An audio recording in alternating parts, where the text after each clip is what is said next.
Donc je vais prendre plusieurs passages. On va d'abord ouvrir ensemble dans 2 Timothée 4 au verset 2. 2 Timothée 4 au verset 2 pour introduire le message. Elina, est-ce que tu m'affiches les versets ou est-ce que je les prends dans ma Bible? 2 Timothée 4 au verset 2. Il est écrit là, prêche la parole, insiste en toute occasion, favorable ou non, reprend, censure, exhorte avec douceur en instruisant. Amen. Là, on sait que c'est vraiment une épître pastorale. Les épîtres pastorales, donc c'est l'épître de Timothée, la première, la deuxième, l'épître de Tite également. Et dans cette épître pastorale, Paul parle à son fils spirituel Timothée, qui est un prédicateur dans l'église d'Éphèse, et il lui dit que le prédicateur doit prêcher la parole en toute occasion. C'est le premier point, toute occasion.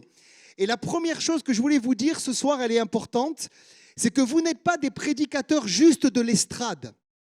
Vous voyez, la prédication n'est pas juste une histoire d'estrade, mais la prédication, c'est l'histoire d'une vie.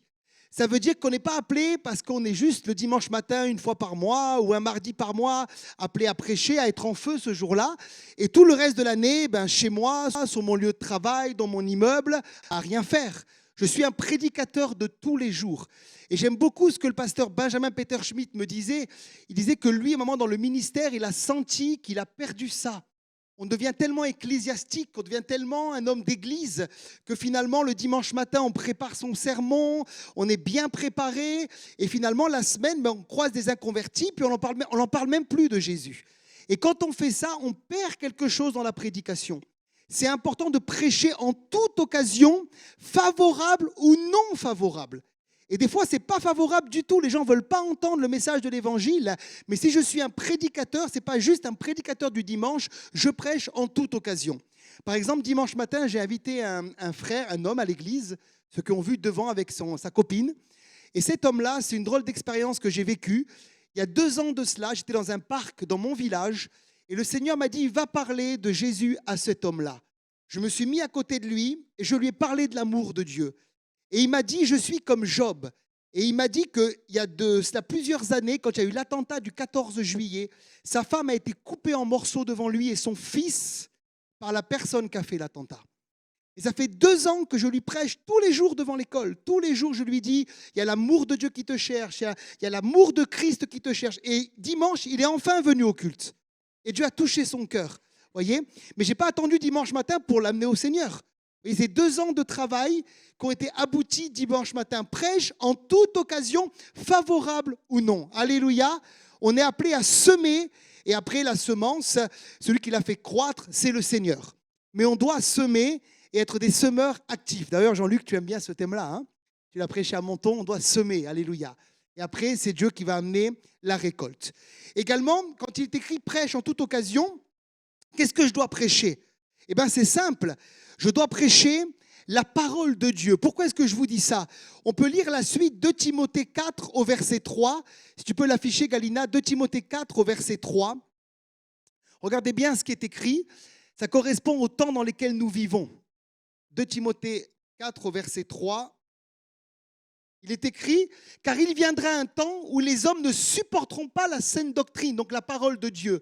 Mais ayant la démangeaison d'entendre des choses agréables, ils se donneront une foule de docteurs selon leurs propres désirs. Donc Paul dit, prêche la parole à Timothée pendant que tu peux encore la prêcher, parce qu'il viendra un temps où les gens ne voudront plus entendre, pas tout le monde bien sûr, mais une catégorie de personnes, la saine doctrine.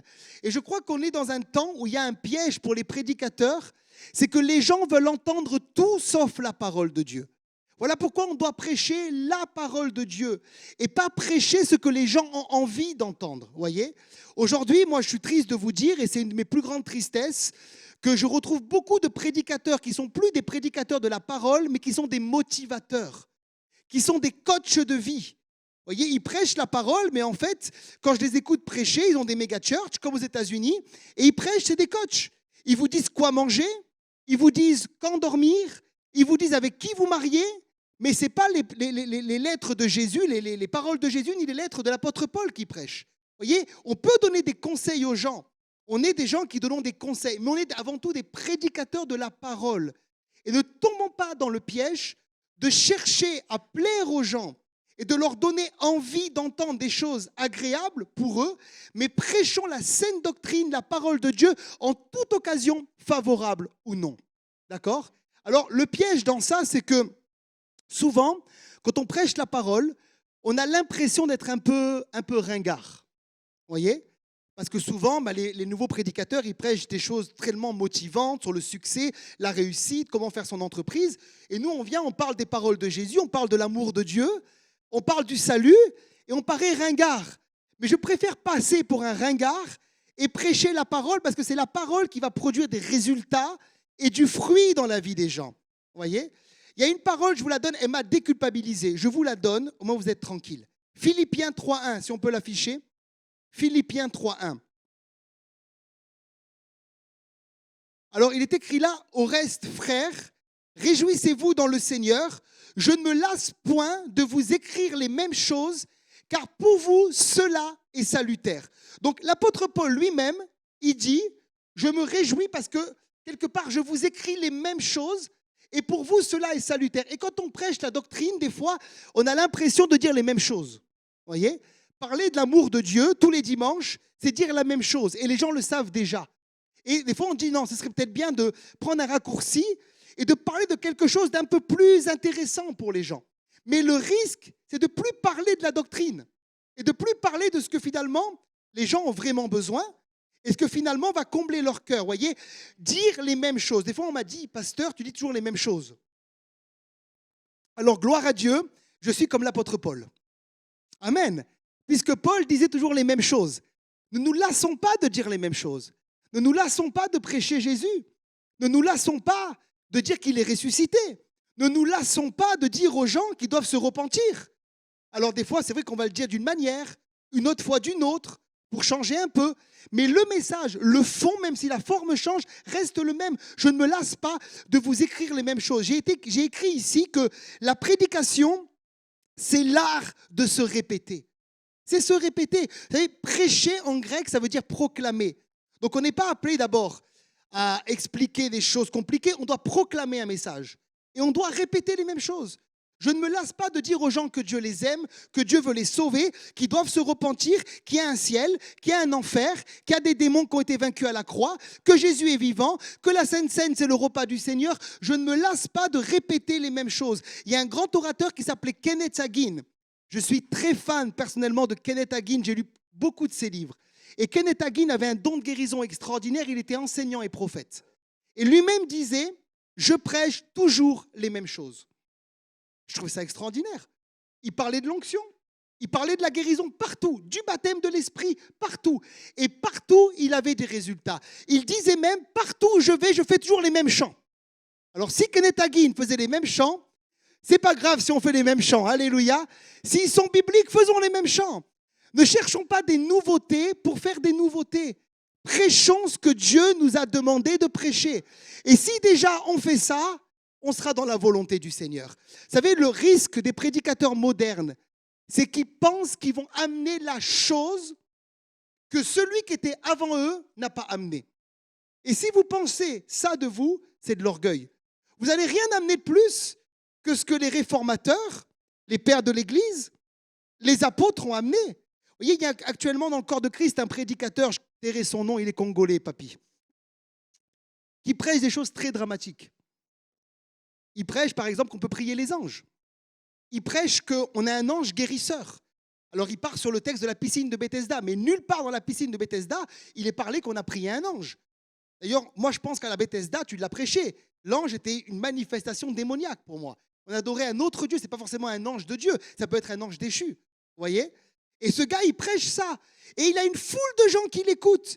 Et quand toi, à côté, tu arrives et tu prêches l'amour de Jésus, tu passes pour un imbécile.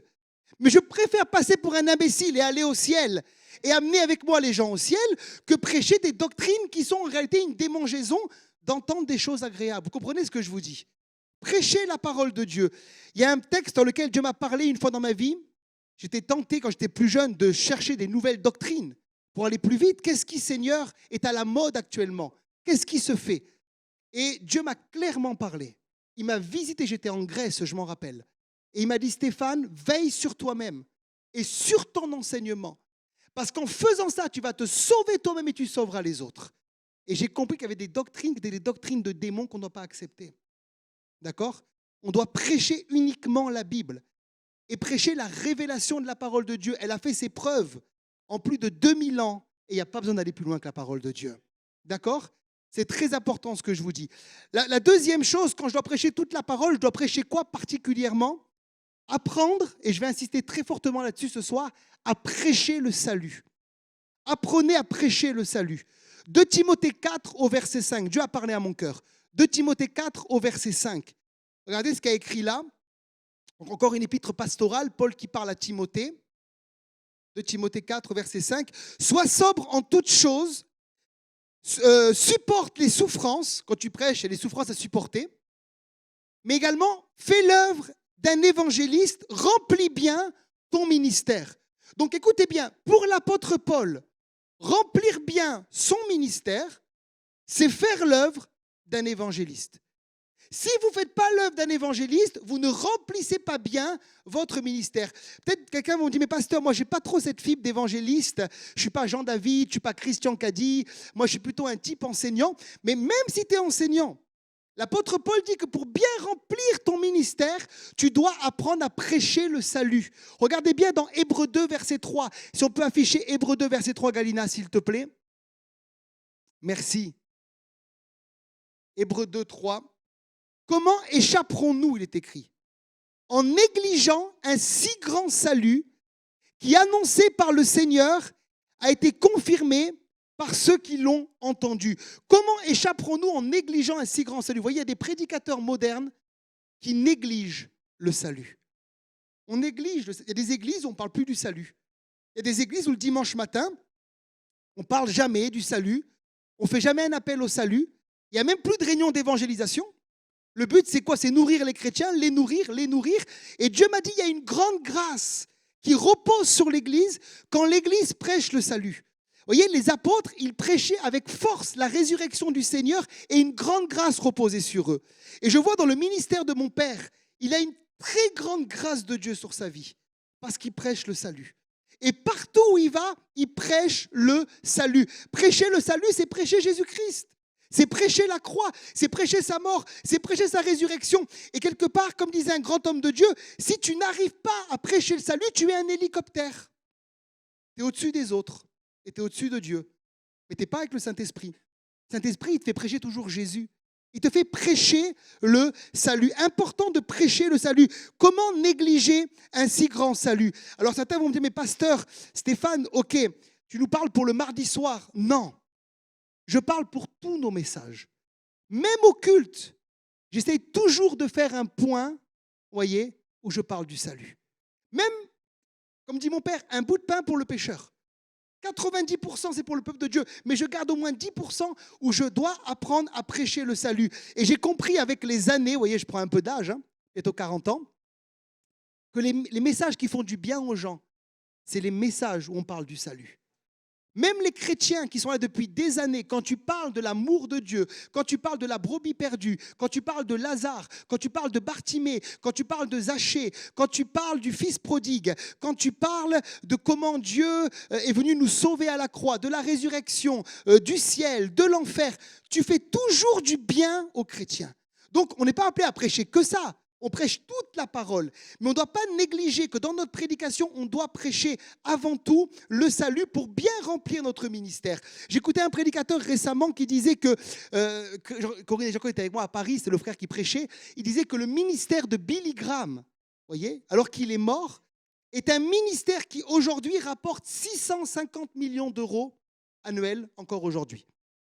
Expliquez-moi, un gars qui est mort, aujourd'hui, annuellement, 650 millions d'euros sont donnés au ministère de Billy Graham alors qu'il n'en reste qu'une statue.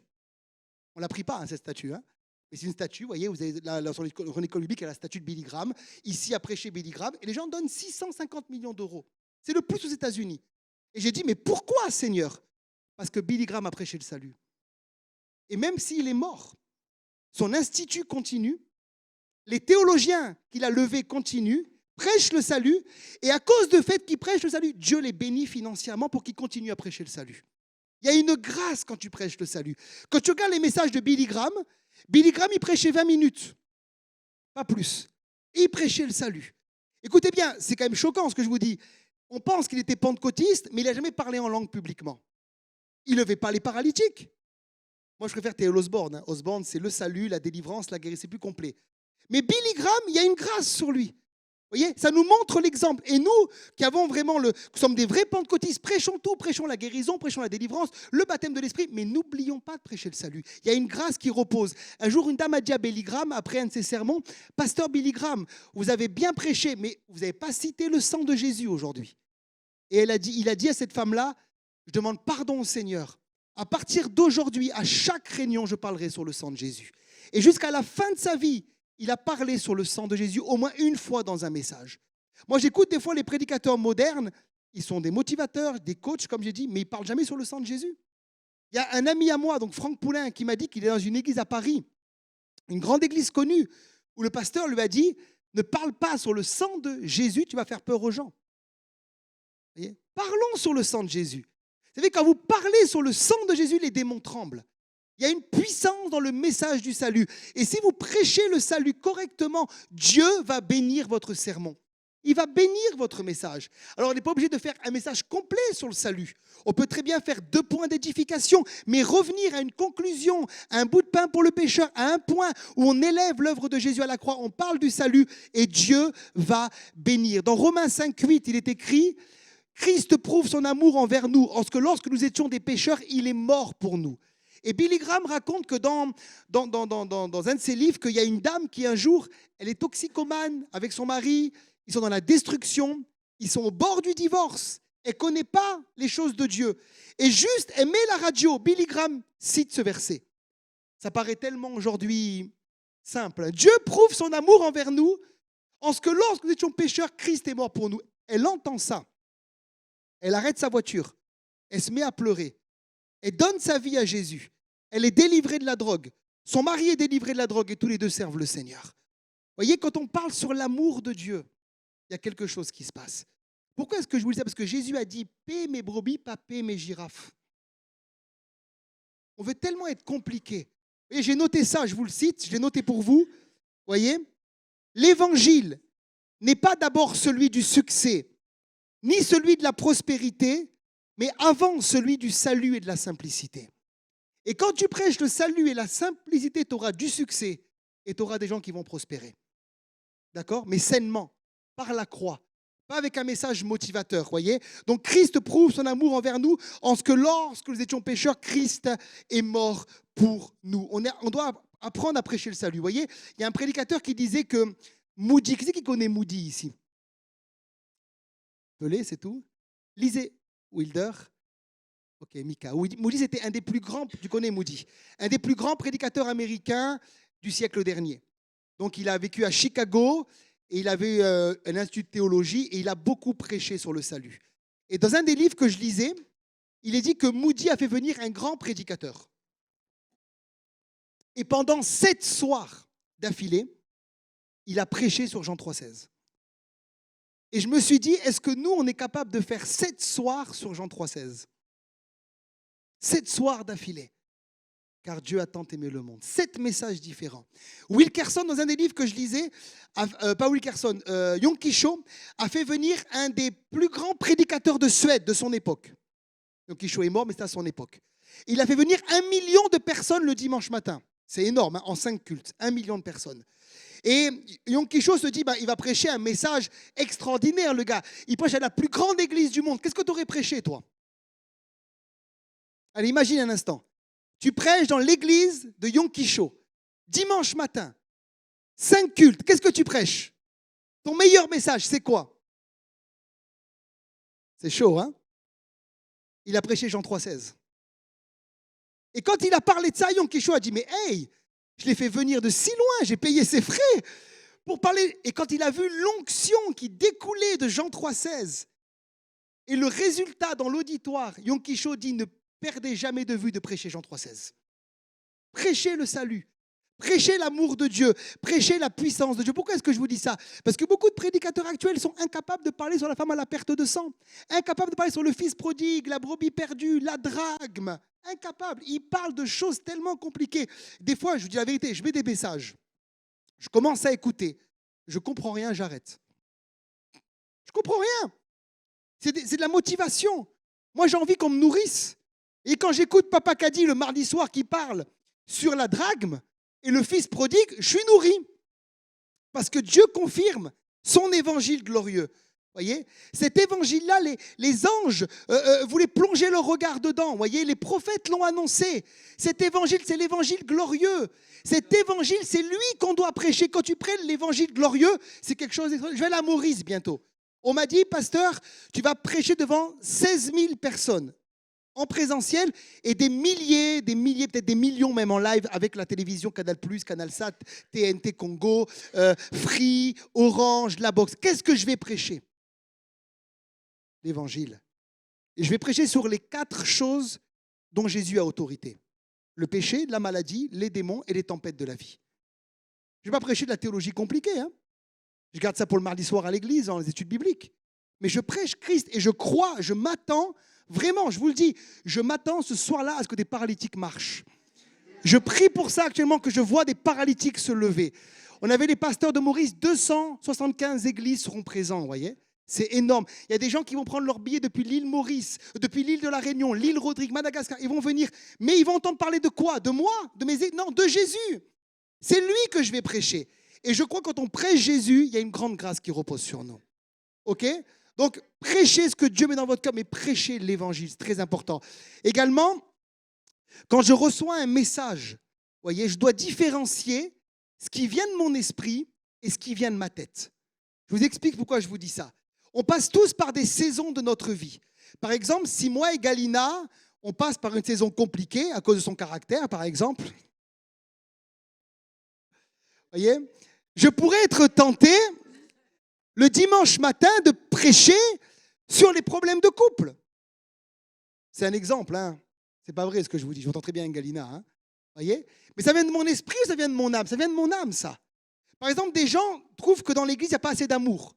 Tout le temps, tu entends ça. Il n'y a pas d'amour à la Riviera, il n'y a pas d'amour à telle église, il n'y a pas d'amour. Toutes les églises, les chrétiens disent qu'il n'y a jamais assez d'amour. D'accord? D'ailleurs, on n'est pas appelés à être des aspirateurs, mais des ventilateurs d'amour. Hein. S'il n'y est pas, on doit le donner, l'amour. D'accord? Mais quelque part, il y a des prédicateurs qui pensent ça. Alors, qu'est-ce qu'ils vont prêcher le dimanche matin? Sur le fait que dans l'église, il n'y a pas d'amour.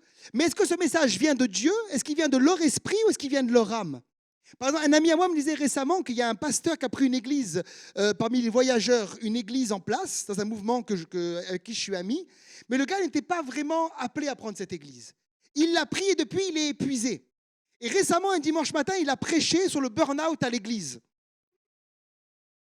Mais en fait, c'est lui qui vit un burn-out, ce n'est pas l'église. L'église va très bien.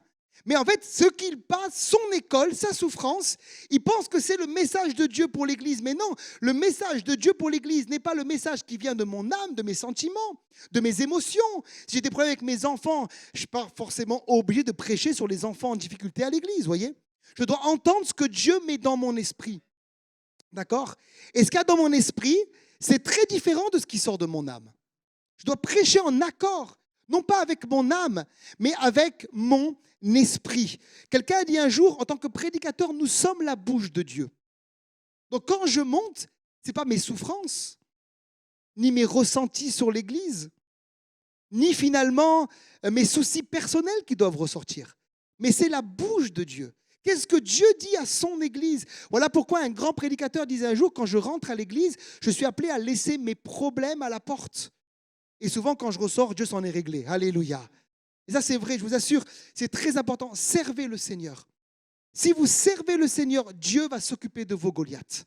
Dans ma vie, je ne m'occupe pas de mes Goliaths. Je ne m'occupe pas, c'est Dieu qui s'en occupe. Mon objectif, c'est servir le Seigneur.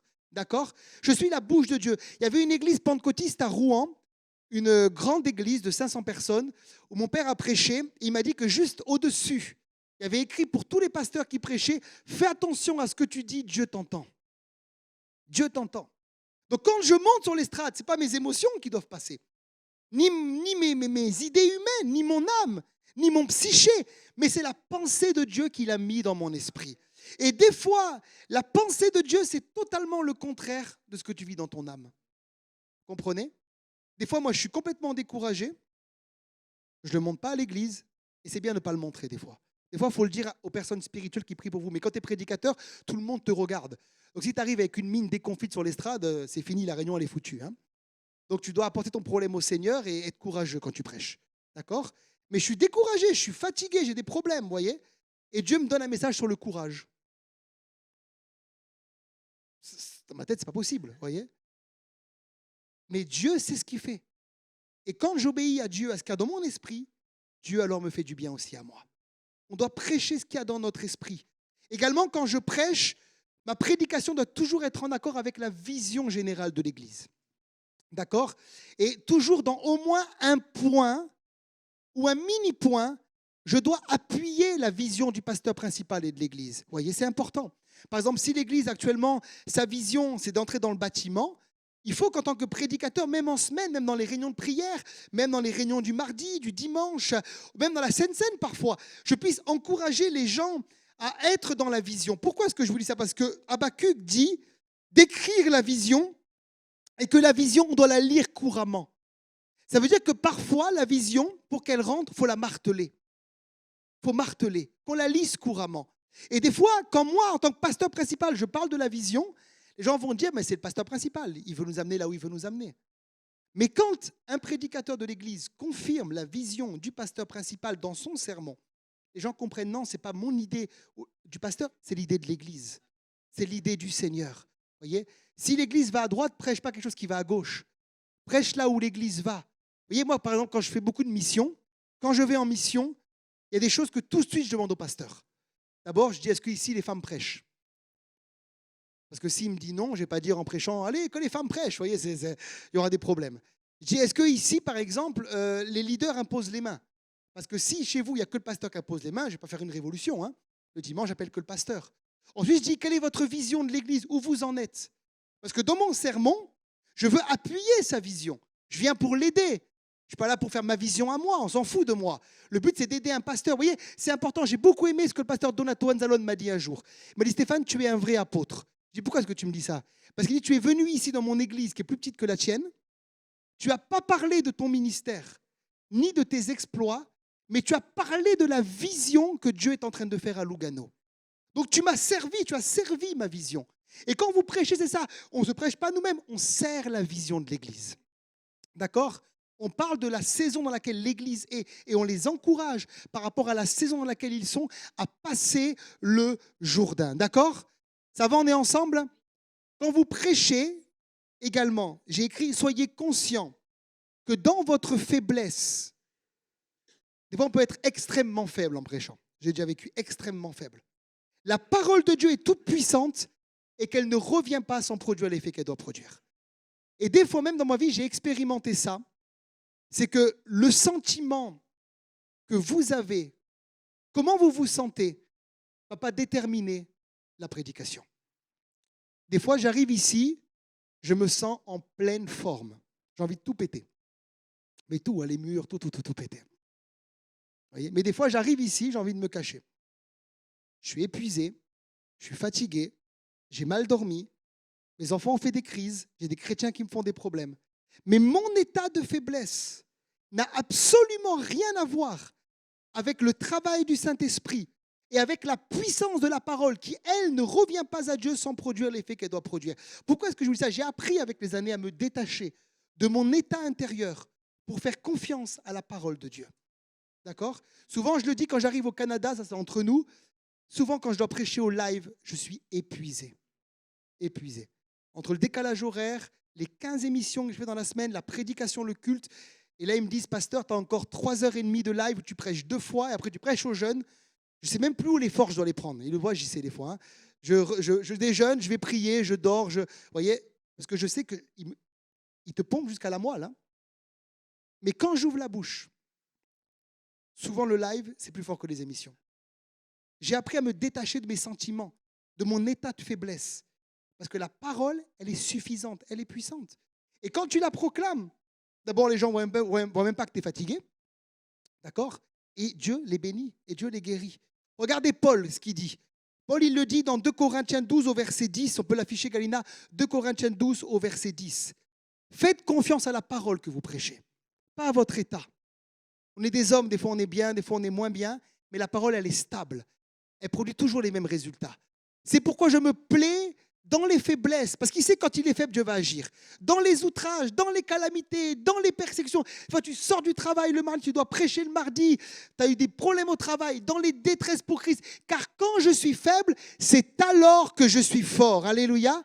C'est là que Dieu va agir. C'est là que Dieu va se manifester. C'est là que Dieu va faire des grandes choses. J'aime beaucoup également, tu peux l'afficher, 1 Corinthiens chapitre 2 au verset 3. C'est très clair ce que Paul dit là. 1 Corinthiens chapitre 2 au verset 3. Moi-même, j'étais auprès de vous. Alors ça me rassure ça. Hein. Dans un état de faiblesse, de crainte. Paul, il avait des craintes, oui. Et de grands tremblements. Et mets la suite du verset, s'il te plaît, le verset 4. Il y a une différence avec la parole, par contre. Verset 4. Mais ma parole et ma prédication ne reposez pas sur les discours persuasifs de la sagesse. Vous voyez ce que j'ai dit tout à l'heure, c'est-à-dire du coaching, du mentorat. Non, mais sur une démonstration d'esprit et de puissance. Donc il y a une différence entre l'état de Paul, remets le verset au-dessus, le verset 3, Galina, où lui, il est plein de crainte. Il se sent fatigué. Il tremble à l'intérieur. Il ne le montre pas, mais il tremble. Vous savez pourquoi il tremble? Parce que les Corinthiens ne reconnaissaient pas son apostolat. Il avait des combats dans l'église. Moi, je suis de Paul. Moi, je suis d'Apollos.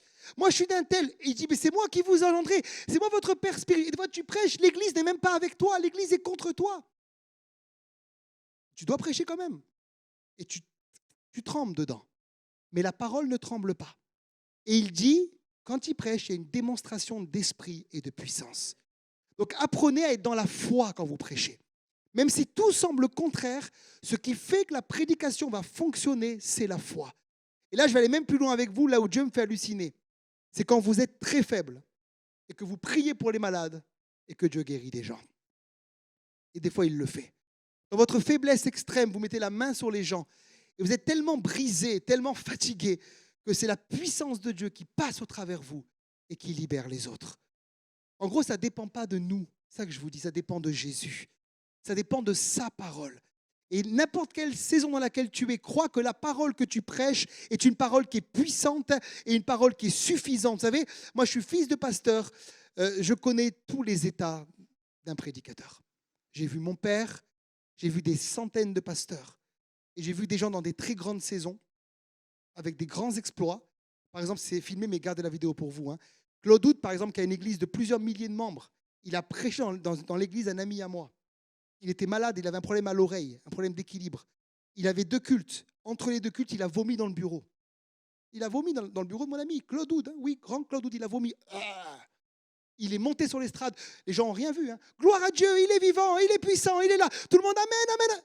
30 secondes avant, le gars est en train de vomir. Il y a eu des guérisons. Il y a eu des délivrances. Et Dieu l'a guéri, lui, un peu plus tard. Il a été guéri après. Mais on connaît tous ça. Smith Wigglesworth prêchait avec des douleurs au ventre terribles. Et il avait des résurrections de morts. Et un jour, Dieu l'a guéri. Samuel Peter Schmidt a prêché avec un fils schizophrène. Il prêchait le dimanche, son fils était schizophrène. Est-ce que tu crois qu'il n'était pas comme l'apôtre Paul, rempli de faiblesse sur l'estrade, en train de penser à son fils qui était peut-être capable de tuer des gens pendant que lui prêchait? Une fois, il a prêché avec son fils Jonathan qui avait une tumeur au cerveau. Il prêchait l'évangile. Il ne s'est pas arrêté. Il ne faut pas que les combats vous arrêtent. On a tous les grands hommes ont des combats. Tous. Gédéon a été faible. Paul avait des combats. Pierre avait des combats. Moïse avait des combats. On a tous des combats dans nos maisons. Mais la parole est puissante et lorsqu'on la prêche, combat ou pas combat, elle règle les problèmes des gens et un jour, elle réglera notre propre problème à nous. Voyez ?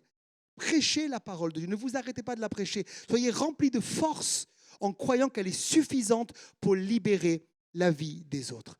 Pourquoi est-ce que je disais? Parce que des fois, moi, je lisais des livres avant de prédicateurs qui montrent que leur succès. Et tu commences la page numéro 1. On a démarré l'église à 300. Ah ben, c'est bien. Page numéro 2, on était 2000. Oh. Page numéro 4, on était 5000. Page numéro 6, première résurrection d'un mort. Oh. Après, mon mariage, mes enfants.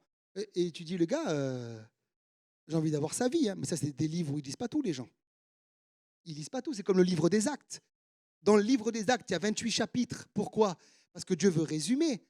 Mais en fait, c'est 30 ans de l'histoire de l'Église que Dieu résume en 28 chapitres. Mais il n'y a pas eu que ce que tu lis. Il y a eu des étapes, il y a eu des saisons où il n'y avait peut-être pas grand-chose qui se passait. Et puis après, d'un coup, ça bouge. Alors Dieu, il met d'abord ce qui se passe, les résumés, vous comprenez? Comme dans un livre, tu résumes. Mais il n'y a pas que ça. Et les prédicateurs à succès que tu vois, ils ont des combats comme toi. Mais si c'est les hommes de la parole, comme mon père m'a appris, ils prêchent en ayant les regards sur Jésus. Amen. Et Dieu les remplit de force, de courage. Et je vous assure, Dieu prend soin de vous. À un moment ou à un autre, vous sortez de la torpeur, du combat, des luttes, de la dépression, de l'oppression. Dieu guérit et Dieu relève. Donnez-moi un bon amen. Psaume 107 au verset 20, tu peux l'afficher. Voilà ce que la parole de Dieu produit quand on la prêche. Je répète, quand on prêche la parole, pas le coaching, mais la parole. Psaume 107, verset 20. Il envoya sa parole, il est écrit, et sa parole les guérit et les fit échapper de la fosse. Et je peux dire que c'est vrai, partout où j'ai prêché la parole produit un résultat pour des jeunes, pour des vieux, pour des moins jeunes, pour des ados, pour des enfants. Vous voyez, moi demain, par exemple, tu me fais venir prêcher au préado, Joachim, Patrick, je viens prêcher au préado. J'ai aucun souci. Pour moi, prêcher au préado, prêcher au culte, j'ai le même bonheur. Soyez pas des gens qui cherchaient que la foule, qu'il y ait du monde. Non, prêchez partout à tout le monde. Je dis à Gaïda, demain, tu as besoin que je fasse l'école du dimanche. Tu réunis tous les enfants, je parle de Jésus aux enfants, mais je me réjouis de prêcher la parole aux enfants. Je vais l'adapter par contre. Je vais être plus simple. Je ne vais pas donner les mêmes choses qu'à vous, voyez. Je vais imager, je vais être un petit peu plus théâtral, voyez, pour parler à leur cœur. On se fait tout à tous, dit l'apôtre Paul. Mais la parole est vivante à qui que ce soit que tu la prêches. Aux enfants, un jour j'ai prêché à des enfants. À l'Ariane, j'ai réuni, Pelé était peut-être là, j'ai réuni des enfants dans un appartement. J'ai dit, il n'y a que les adultes qui entendent l'évangile, c'est pas mal, il faut que les enfants entendent l'évangile. Alors on a réuni les enfants dans un appartement et on a prêché l'évangile. Et j'ai prié pour eux. Et il y a un enfant qui est tombé par terre dans l'esprit. Il est resté 5 heures au sol. Au bout de 5 heures, le grand-père a eu peur. Peut-être tu te souviens un peu de cette histoire. Le grand-père l'a réveillé. Il lui a dit, mais qu'est-ce qui se passe? Est-ce que tu es mort? Il a dit, non papa, j'étais au ciel avec Jésus. Papy, j'étais au ciel avec Jésus. Sa mère avait quitté son père et son père était aveugle. Il n'avait rien, cet enfant. Mais ce jour-là, il s'est réveillé, il était baptisé de l'esprit, il parlait en langue et il a vu le Seigneur. Prêchez aux enfants, prêchez aux préados, prêchez aux ados. Ne cherchez pas que les grandes foules. Vous voyez, quand vous regardez la Bible, par exemple, la Bible nous montre que Philippe va prêcher en Samarie à des foules, mais il prêche à un seul homme, l'eunuque l'Éthiopien. Prêche en toute occasion, mais réjouissez-vous. Prêchez la parole là où Dieu vous ouvre les portes. D'accord? Amen. Et puis si Dieu voit que tu es fidèle dans les petites choses, il te confiera des plus grandes choses. Ok. Maintenant, choisir le bon message. Comment on fait quand on a plusieurs prédications en même temps? À qui c'est déjà arrivé d'avoir ça? En fait, tu dois prêcher un mardi, par exemple, ou un jeudi, et tu as 3 messages sur le cœur. Comment tu fais à choisir le bon message? Ça vous arrive pas à vous? Okay. Alors, d'abord, il ne faut pas jeter les 3. Il faut garder les 3, mais choisir celui qui brûle le plus en toi et là où tu as le plus de paix. Moi, je m'imagine en train de les prêcher. Dans mon esprit, je prie et je me vois les prêcher. Et dans mon esprit, j'arrive à ressentir lequel a le plus d'onction, celui qui brûle le plus et là où j'ai le plus de paix. Maintenant, les autres, qu'est-ce que je fais de ces messages-là? Je ne suis pas appelé à les jeter. Et moi, personnellement, vous voyez, j'ai aucun souci qu'on puisse me dire, tu prêches, par exemple, dimanche prochain. Je vais vous dire pourquoi. Parce que tous mes messages sont déjà là. Tout ça, c'est ce que je dois dire à l'Église. Mon message de Noël est déjà là. Donc, quand on me dit, tu prêches dans 3 semaines, un mois, aucun problème. Parce que Dieu me parle tous les jours. Je ne suis pas un homme qui doit lire la Bible que quand je dois prêcher. Vous aussi, j'espère. Tous les jours, vous lisez la Bible, non? Donc Dieu vous parle tous les jours, normalement, d'accord? Donc qu'est-ce que vous faites de ce que Dieu vous donne? Il est dit que quand il y a eu les paniers qui étaient pleins, ils ont ramassé les morceaux. Donc prêche le repas, mais ramasse les morceaux. Garde les autres messages, mets dans ton téléphone, mets tout. Et le jour où tu dois prêcher, et il y a des fois, écoute-moi bien, c'est très drôle ce que je vais dire, il y a des jours où tu sens fortement une onction sur un message, et il y a des fois où tu sens rien, tu dois quand même prêcher. Donc tu prêches la parole par la foi. Et c'est souvent là que les morceaux vont te servir. Tu as mis des morceaux dans ton téléphone, Tu regardes tes notes, tu dis, en fait, ce message, j'ai la paix quand je le lis. Dieu ne me parle pas, j'ai beau jeûner, prier, rien de spécial. Mais quand je relis mes notes, mais je l'ai reçu il y a 3 mois, il fallait que tu le gardes pour maintenant, ce message. Gardez vos messages. Mais quand tu as le feu, quand tu as plusieurs messages, c'est celui où tu sens le feu et plus de paix que tu dois garder et prêcher en priorité. Ensuite, soyez toujours prêts à prêcher un message. Et mon ami Oscar Ewolo, que Patrick connaît bien, Oscar, lui, il élève ses prédicateurs à la dure. Je vais vous donner un exemple. Il a eu un de ses prédicateurs qui s'est marié.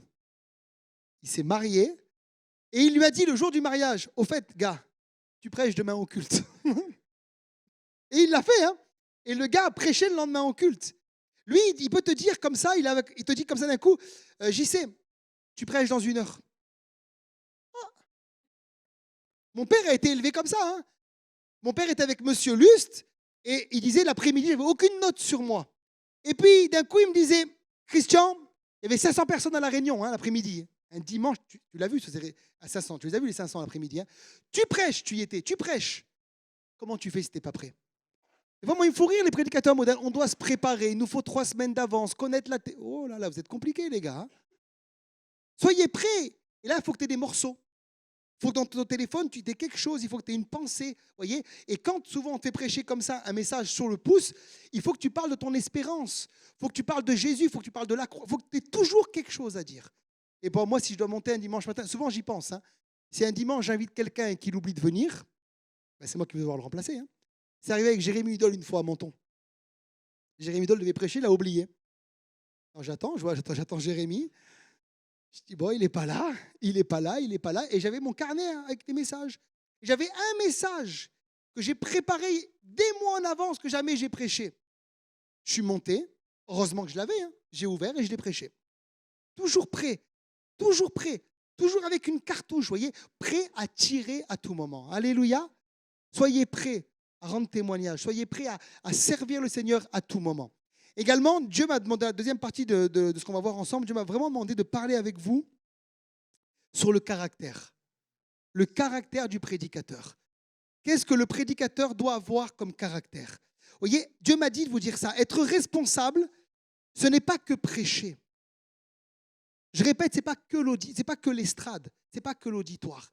Être un prédicateur, c'est veiller sur le troupeau, même quand je ne prêche pas. Par exemple, vous voyez, dans mon cas à moi, si demain, Dieu me dit t'arrêtes de prêcher, tu ne prêches plus, c'est fini. Ben, je vous assure que je garde un cœur de berger et que sans prêcher, je sers le Seigneur. Et si vous n'êtes pas capable aujourd'hui de servir le Seigneur sans prêcher, c'est que votre problème n'est pas un problème de prédication, c'est un problème de cœur. Vous voyez, mon ami Patrick Salafranc, il a été atteint d'une grave maladie. C'était un grand prédicateur, un des plus grands de France. Il prêchait en hébreu, il traduisait la Bible en hébreu. Il pouvait faire, moi je l'ai entendu prêcher, Kalina était là, sur le psaume 23, faire 10, 15 messages d'affilée sur le psaume 23. À partir de l'hébreu. Un prédicateur hors pair, on l'a invité dans les conférences, aux assemblées de Dieu, dans l'île de la Réunion. Un gars qui avait 500 personnes, du jour au lendemain, attaque satanique, il ne peut plus parler. Quand il parle, la bouche est store. Il y a sûrement un combat spirituel derrière. Et j'admire cet homme. Il m'a dit, quand il me parle, même si des fois tu ne comprends pas tout ce qu'il te dit, Stéphane, on m'a enlevé l'estrade, mais je continue à prêcher dans mon cœur. Comment je fais? J'écris des livres. J'écris, je témoigne, je viens en réunion, je prie. À 5 heures, je prie pour l'église. Je vais visiter les gens. Vous voyez, je reçois des pauvres chez moi. Vous voyez, c'est le cœur de berger. Et j'aimerais vous dire, être prédicateur, ce n'est pas juste le moment de l'estrade où vous prêchez 35 minutes un sermon. Être prédicateur, c'est être prédicateur tous les jours de votre vie. D'accord? C'est le caractère. Si Dieu vous enlève la prédication, comment on va réagir? Moi, j'admire beaucoup mon père, parce qu'il a prêché toute sa vie à l'église. Toutes les réunions, mardi, jeudi, à l'époque, ça bougeait, mardi, jeudi, dimanche à 18h. Et il prêche moins, parce qu'aujourd'hui, je suis là, et il y a d'autres prédicateurs, il y a des invités. Il prêche toujours, mais il prêche moins. Mais jamais il me fait comprendre qu'il existait à travers la prédication. Son ministère continue. Il prophétise. Il prie pour les gens. Il va à la prison. Quand il prêche à l'église, il est toujours en feu. Ça, c'est le cœur d'un vrai serviteur de Dieu. Voyez. Et faisons attention parce que des fois, on veut tellement l'estrade, on veut tellement finalement être vu qu'on oublie que Dieu nous attend là où personne ne nous voit. Et là où personne ne nous voit, révèle notre cœur et là où nous en sommes. Acte 20, Galina, versets 20 à 22 d'abord. 20 à 22 et après 28 à 30, s'il te plaît. 20 à 22, après 28 à 30.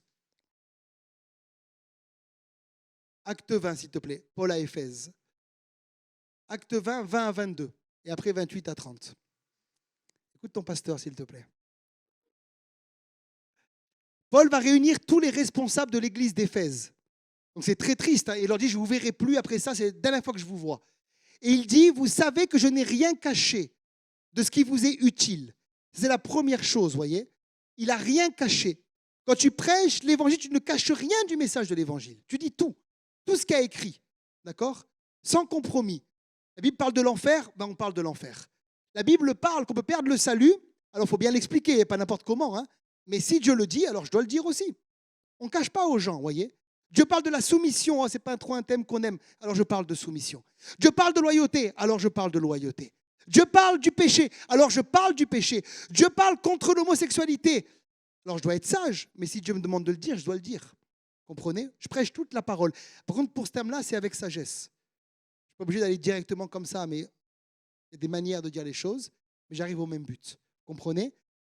Et je n'ai pas craint de vous prêcher, de vous enseigner publiquement et dans les maisons. Donc prêcher et enseigner. Annonçant aux Juifs, aux Grecs, la repentance envers Dieu et la foi en notre Seigneur Jésus. Ça, c'est la partie prédication. Maintenant, mets le verset 28 à 30.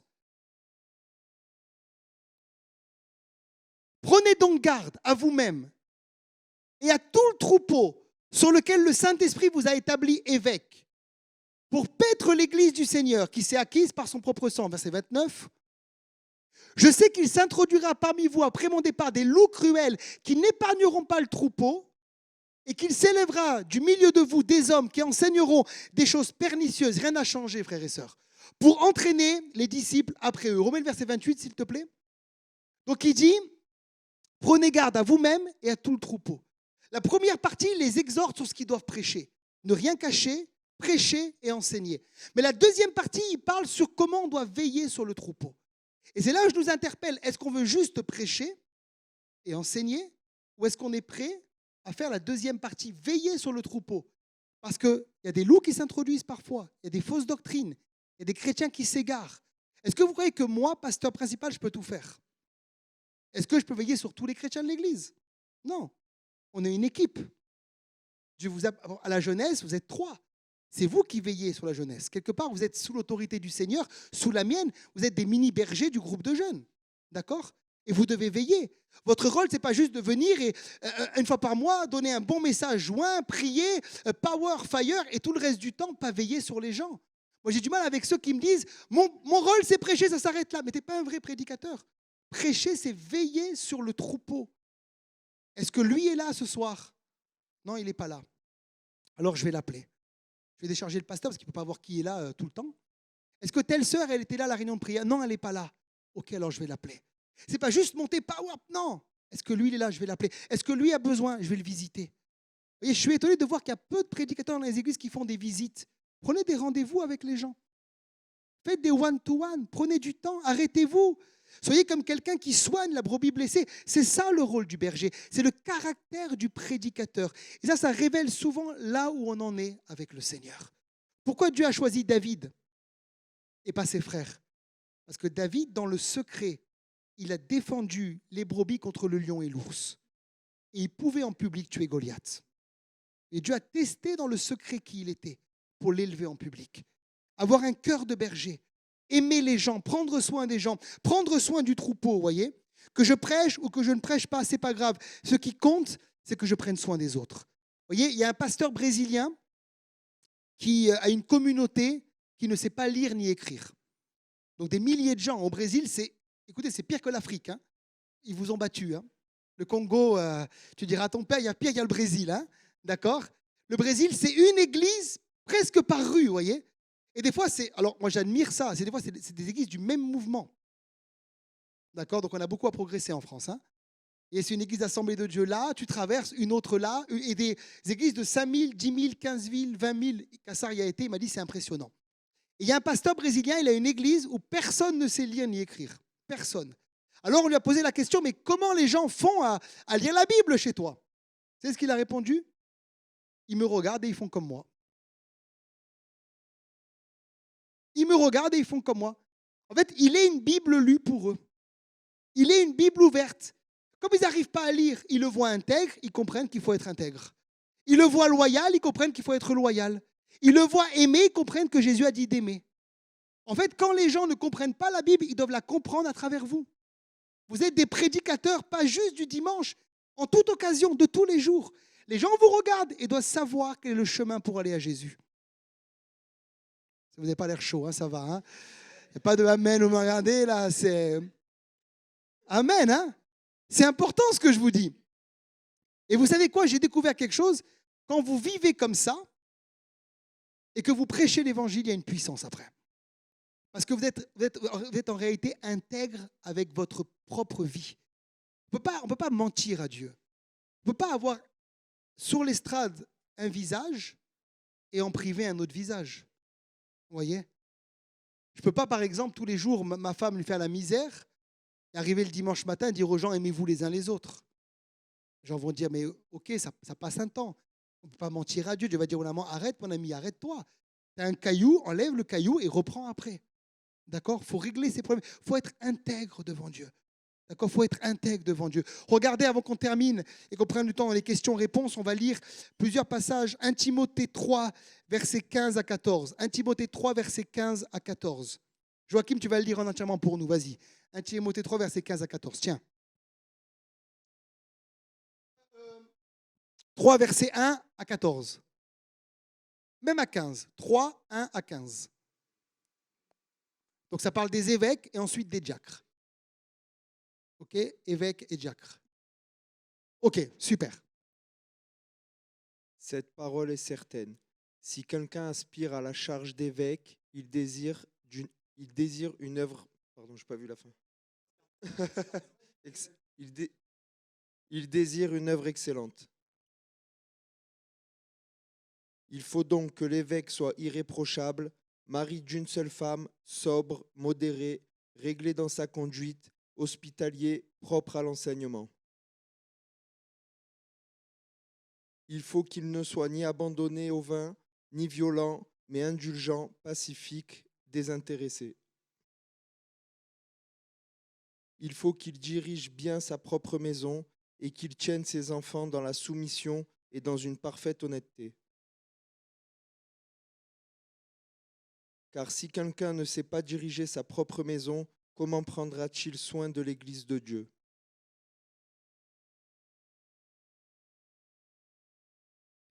Il ne faut pas qu'il soit un nouveau converti, de peur qu'enflé d'orgueil, il ne tombe sous le jugement du diable.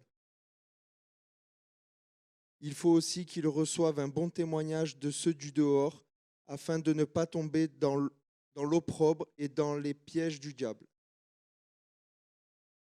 Les diacres aussi doivent être honnêtes, éloignés de la duplicité, des excès du vin, d'un gain sordide, conservant le mystère de la foi dans une conscience pure.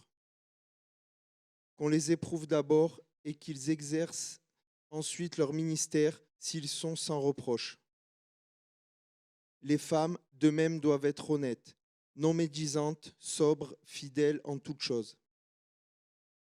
Les diacres doivent être maris d'une seule femme et diriger bien leurs enfants et leur propre maison. Car ceux qui remplissent convenablement leur ministère s'acquièrent un rang honorable et une grande assurance dans la foi en Jésus-Christ. Je t'écris ces choses avec l'espérance d'aller bientôt vers toi. Mais afin que tu saches, si je tarde, comment il faut se conduire dans la maison de Dieu, qui est l'église de Dieu, qui est l'église du Dieu vivant, la colonne et l'appui de la vérité. Amen. Ça, c'est la Bible. Hein. Ça, c'est vraiment le message des apôtres.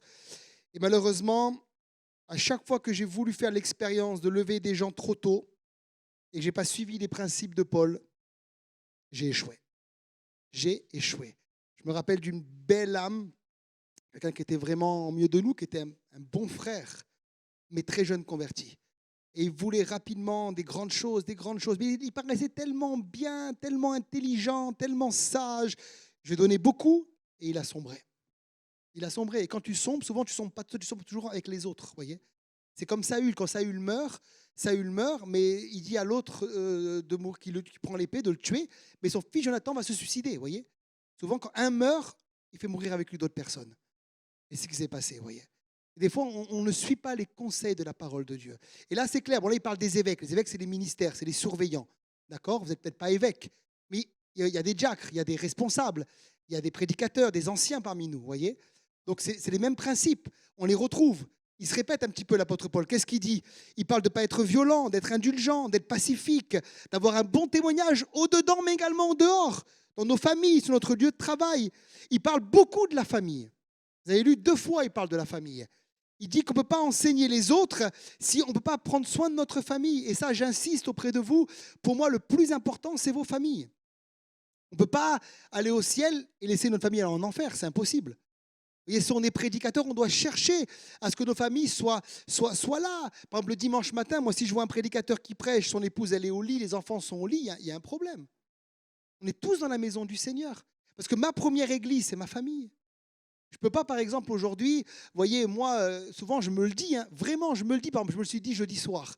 Jeudi soir, on est resté, papy était là, Wilder, Solange, jusqu'à 23 heures à chasser les démons. Et c'était impressionnant, les gens tombaient, jusqu'à 23 heures, les gens étaient par terre mardi soir. Même des enfants, délivrés d'esprits impurs, on a vécu. Vous voyez, mais je suis rentré, mon fils, actuellement, il fait des petites crises à l'école. Mais j'ai dit à Dieu, je n'ai pas prié pour toute l'église et laissé mon fils comme ça. Hein. Je suis rentré, pendant une demi-heure au-dessus du lit de mon fils, j'ai prié pour lui. Je dis, Seigneur, au nom de Jésus, tu le touches, visite-le, qu'il soit sage. Et depuis, il m'a dit, il y a un changement. Vous voyez? Parce que je suis d'abord le pasteur de mon enfant, le pasteur de mon épouse. Bien diriger sa maison. Vous savez, si vous ne faites pas ça, à un moment ou à un autre, ça va claquer. Il y a un truc qui va claquer, il y a un truc qui va craquer. Vous voyez, il y a un truc qui ne fonctionnera pas dans le mécanisme divin. Je vous assure, j'ai essayé de mettre des gens en place sans suivre ces critères-là. Et j'ai toujours eu des problèmes. Suivons les critères de la parole de Dieu. Dieu travaille avant tout, avant le don, il travaille le caractère. Avant le don, il travaille le cœur. Avant le don, il travaille la simplicité, l'humilité. Voyez. Et une fois qu'on est, voyez, pas parfait, mais qu'on a réglé ces grosses choses, Dieu peut commencer à nous utiliser. Mais après, ce n'est pas fini, il faut continuer à veiller et à prier. Hein. D'accord? Ce n'est pas juste une fois que c'est fait, tout est réglé. Toute notre vie, il faut veiller à ça. Notre ligne de conduite, toute notre vie. Vous voyez, je lisais un livre sur le leadership qui expliquait, mais pourquoi aujourd'hui les plus grands, les Américains ont du dégoût avec la politique. Parce que les plus grands politiciens américains, j'ai plus les noms, il y avait 2 hommes politiques particuliers qui étaient vraiment des très grands hommes politiques américains. Les 2, en plein milieu de leur mandat, adultères. Bill Clinton, et puis il y avait un autre juste avant encore, qui a un gros problème d'immoralité. Et les gens disent, mais attendez, on les regarde faire, ils prennent des décisions mondiales. Vous voyez, c'était Kennedy, ouais, il y avait Nixon dans une histoire aussi. Il y avait Nixon aussi. Ouais, il y a eu un truc avec Nixon qui était très grave qui s'est passé. Et le gars explique, il dit, mais les Américains ont été déçus. Parce que les gens, ce n'est pas juste vos décisions qu'ils regardent. Si vous prêchez bien, ils veulent voir le caractère, ils veulent voir l'intégrité, ils veulent voir des leaders qui ne sont pas défaillants. Vous comprenez? Si on dit aux gens, bah oui, Dieu vous aime, et puis nous, après, on fait la fiesta à côté, il y a un problème. Je donne ce témoignage, après je termine, sinon je peux prêcher longtemps comme ça. Hein. Mais il y a un pasteur, Michael le connaît bien, qui avait des gros problèmes dans son église. Il avait un petit peu la bouteille facile. Et finalement, il a dû arrêter le ministère pour immoralité. Il est tombé avec une femme. Et ce gars-là, Dieu l'avait prévenu. Vous savez comment? Il était un mardi soir allé voir un match de foot de Marseille à Milan. Donc il a laissé la Réunion, alors que c'est le prédicateur. Et il est parti à Milan voir un match de foot. Et pendant la réunion, c'est grand. Moi, je dis, il était à Milan. Hein. Il y a au moins, Michael, combien? 70 000 places. 60 000. Au moins 60 000 places, c'est sûr. Hein. Vérifie, mais il y a au moins 60 000 places. 66 euros, ouais. Facilement. On vérifie que je ne dise pas de bêtises.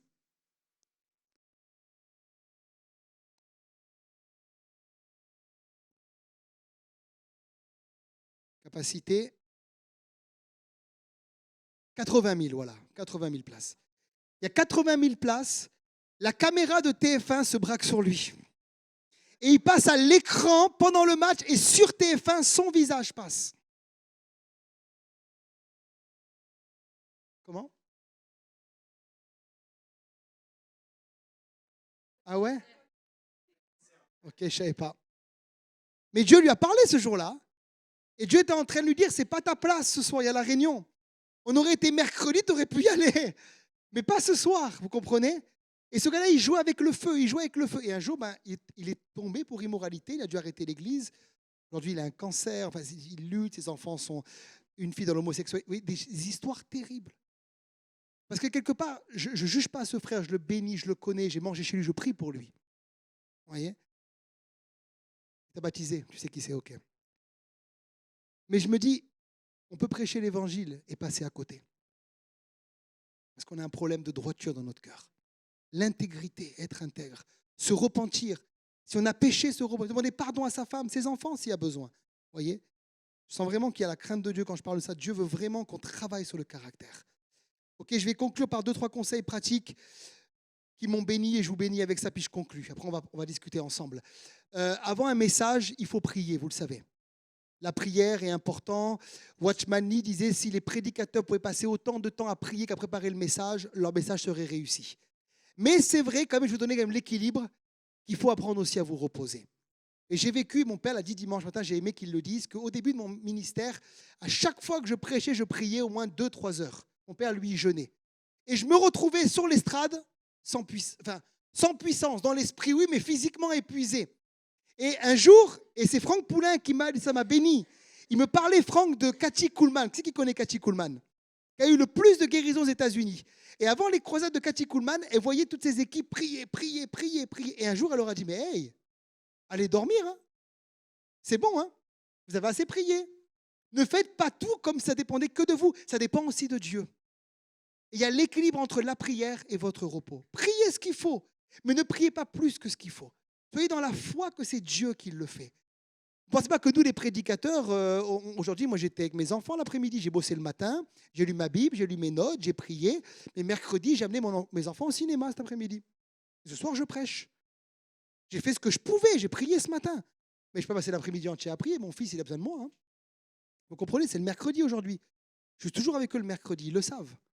D'accord? Il y a l'équilibre. On fait notre part, mais on doit être aussi sage et prendre soin de nous, pas comme si tout dépendait de nous. Ça dépend de notre vie de prière, mais ça dépend surtout de Dieu. D'accord? Ok, c'est bon. Donnez-moi un bon amen. Ok. Juste terminer d'autres choses pratiques. Pour Monton, ceux qui prêchent à Monton, quand je ne suis pas là, apprenez à faire des appels au salut.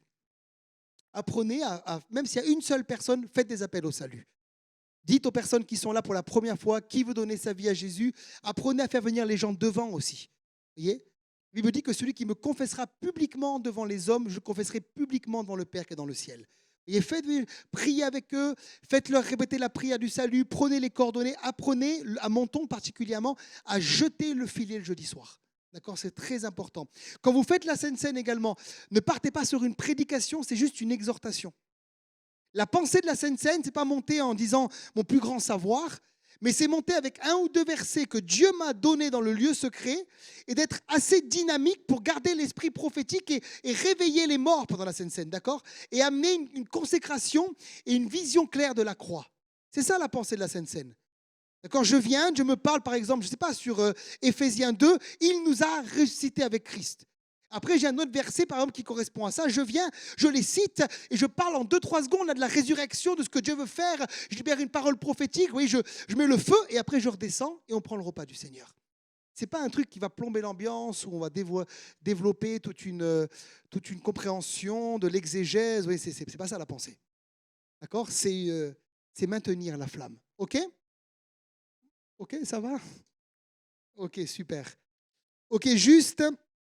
On termine par Nombre 8, versets 24 et 25. Ou non, ne le mets pas, mais Jonas 1. Jonas 1, versets 1 à 2. Et après Jonas 3, versets 1 à 2, et on termine. Jonas, chapitre 1, versets 1 à 2. Et Jonas 3, versets 1 à 2. Attends, est-ce que c'est bien là? Verset 1 à 2. La parole de l'Éternel. Mais le verset 2 pour voir.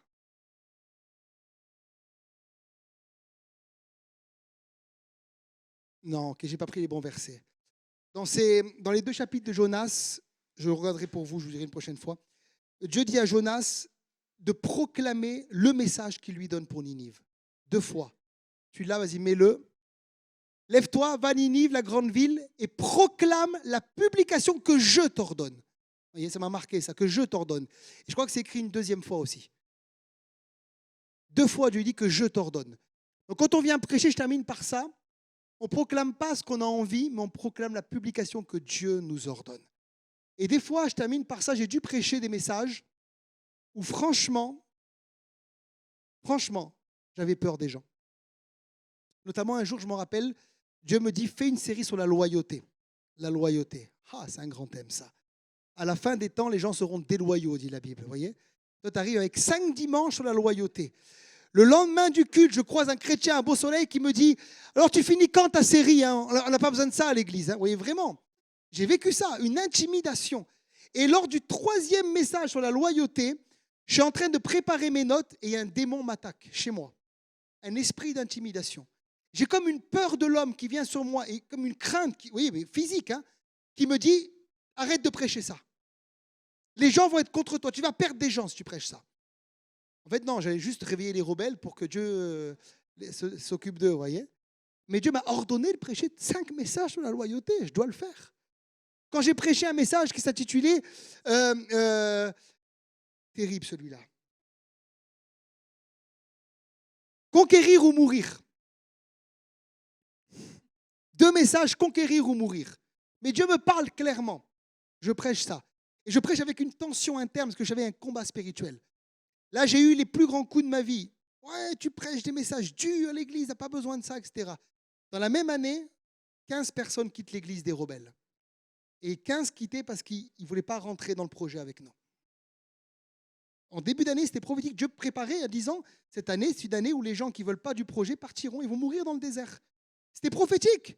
Et je devais le proclamer, mais certains disaient, mais pourquoi tu prêches ça? C'est dur, c'est le début d'année. Mais je te dis, il m'a dit de le dire, que cette année, ceux qui ne veulent pas du projet vont mourir. Et c'est arrivé.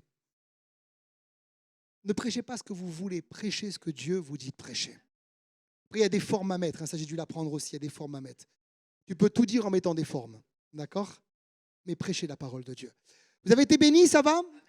Ça vous dit un petit temps d'échange maintenant? On partage ensemble. Vous voyez, je prends une chaise, moi aussi, je me pose avec vous. Moi, il y en a une là-bas, vous voyez, je ne suis même pas servi ce soir. Elle fait trop haute, on dirait le pape. Je vais mettre ça en bas. Voilà, comme ça, on est ensemble. OK. Est-ce que vous avez un truc à dire, une pensée, une parole, un témoignage, une question? On est ensemble. Vas-y, Mika. On entend? On t'entend bien ou pas?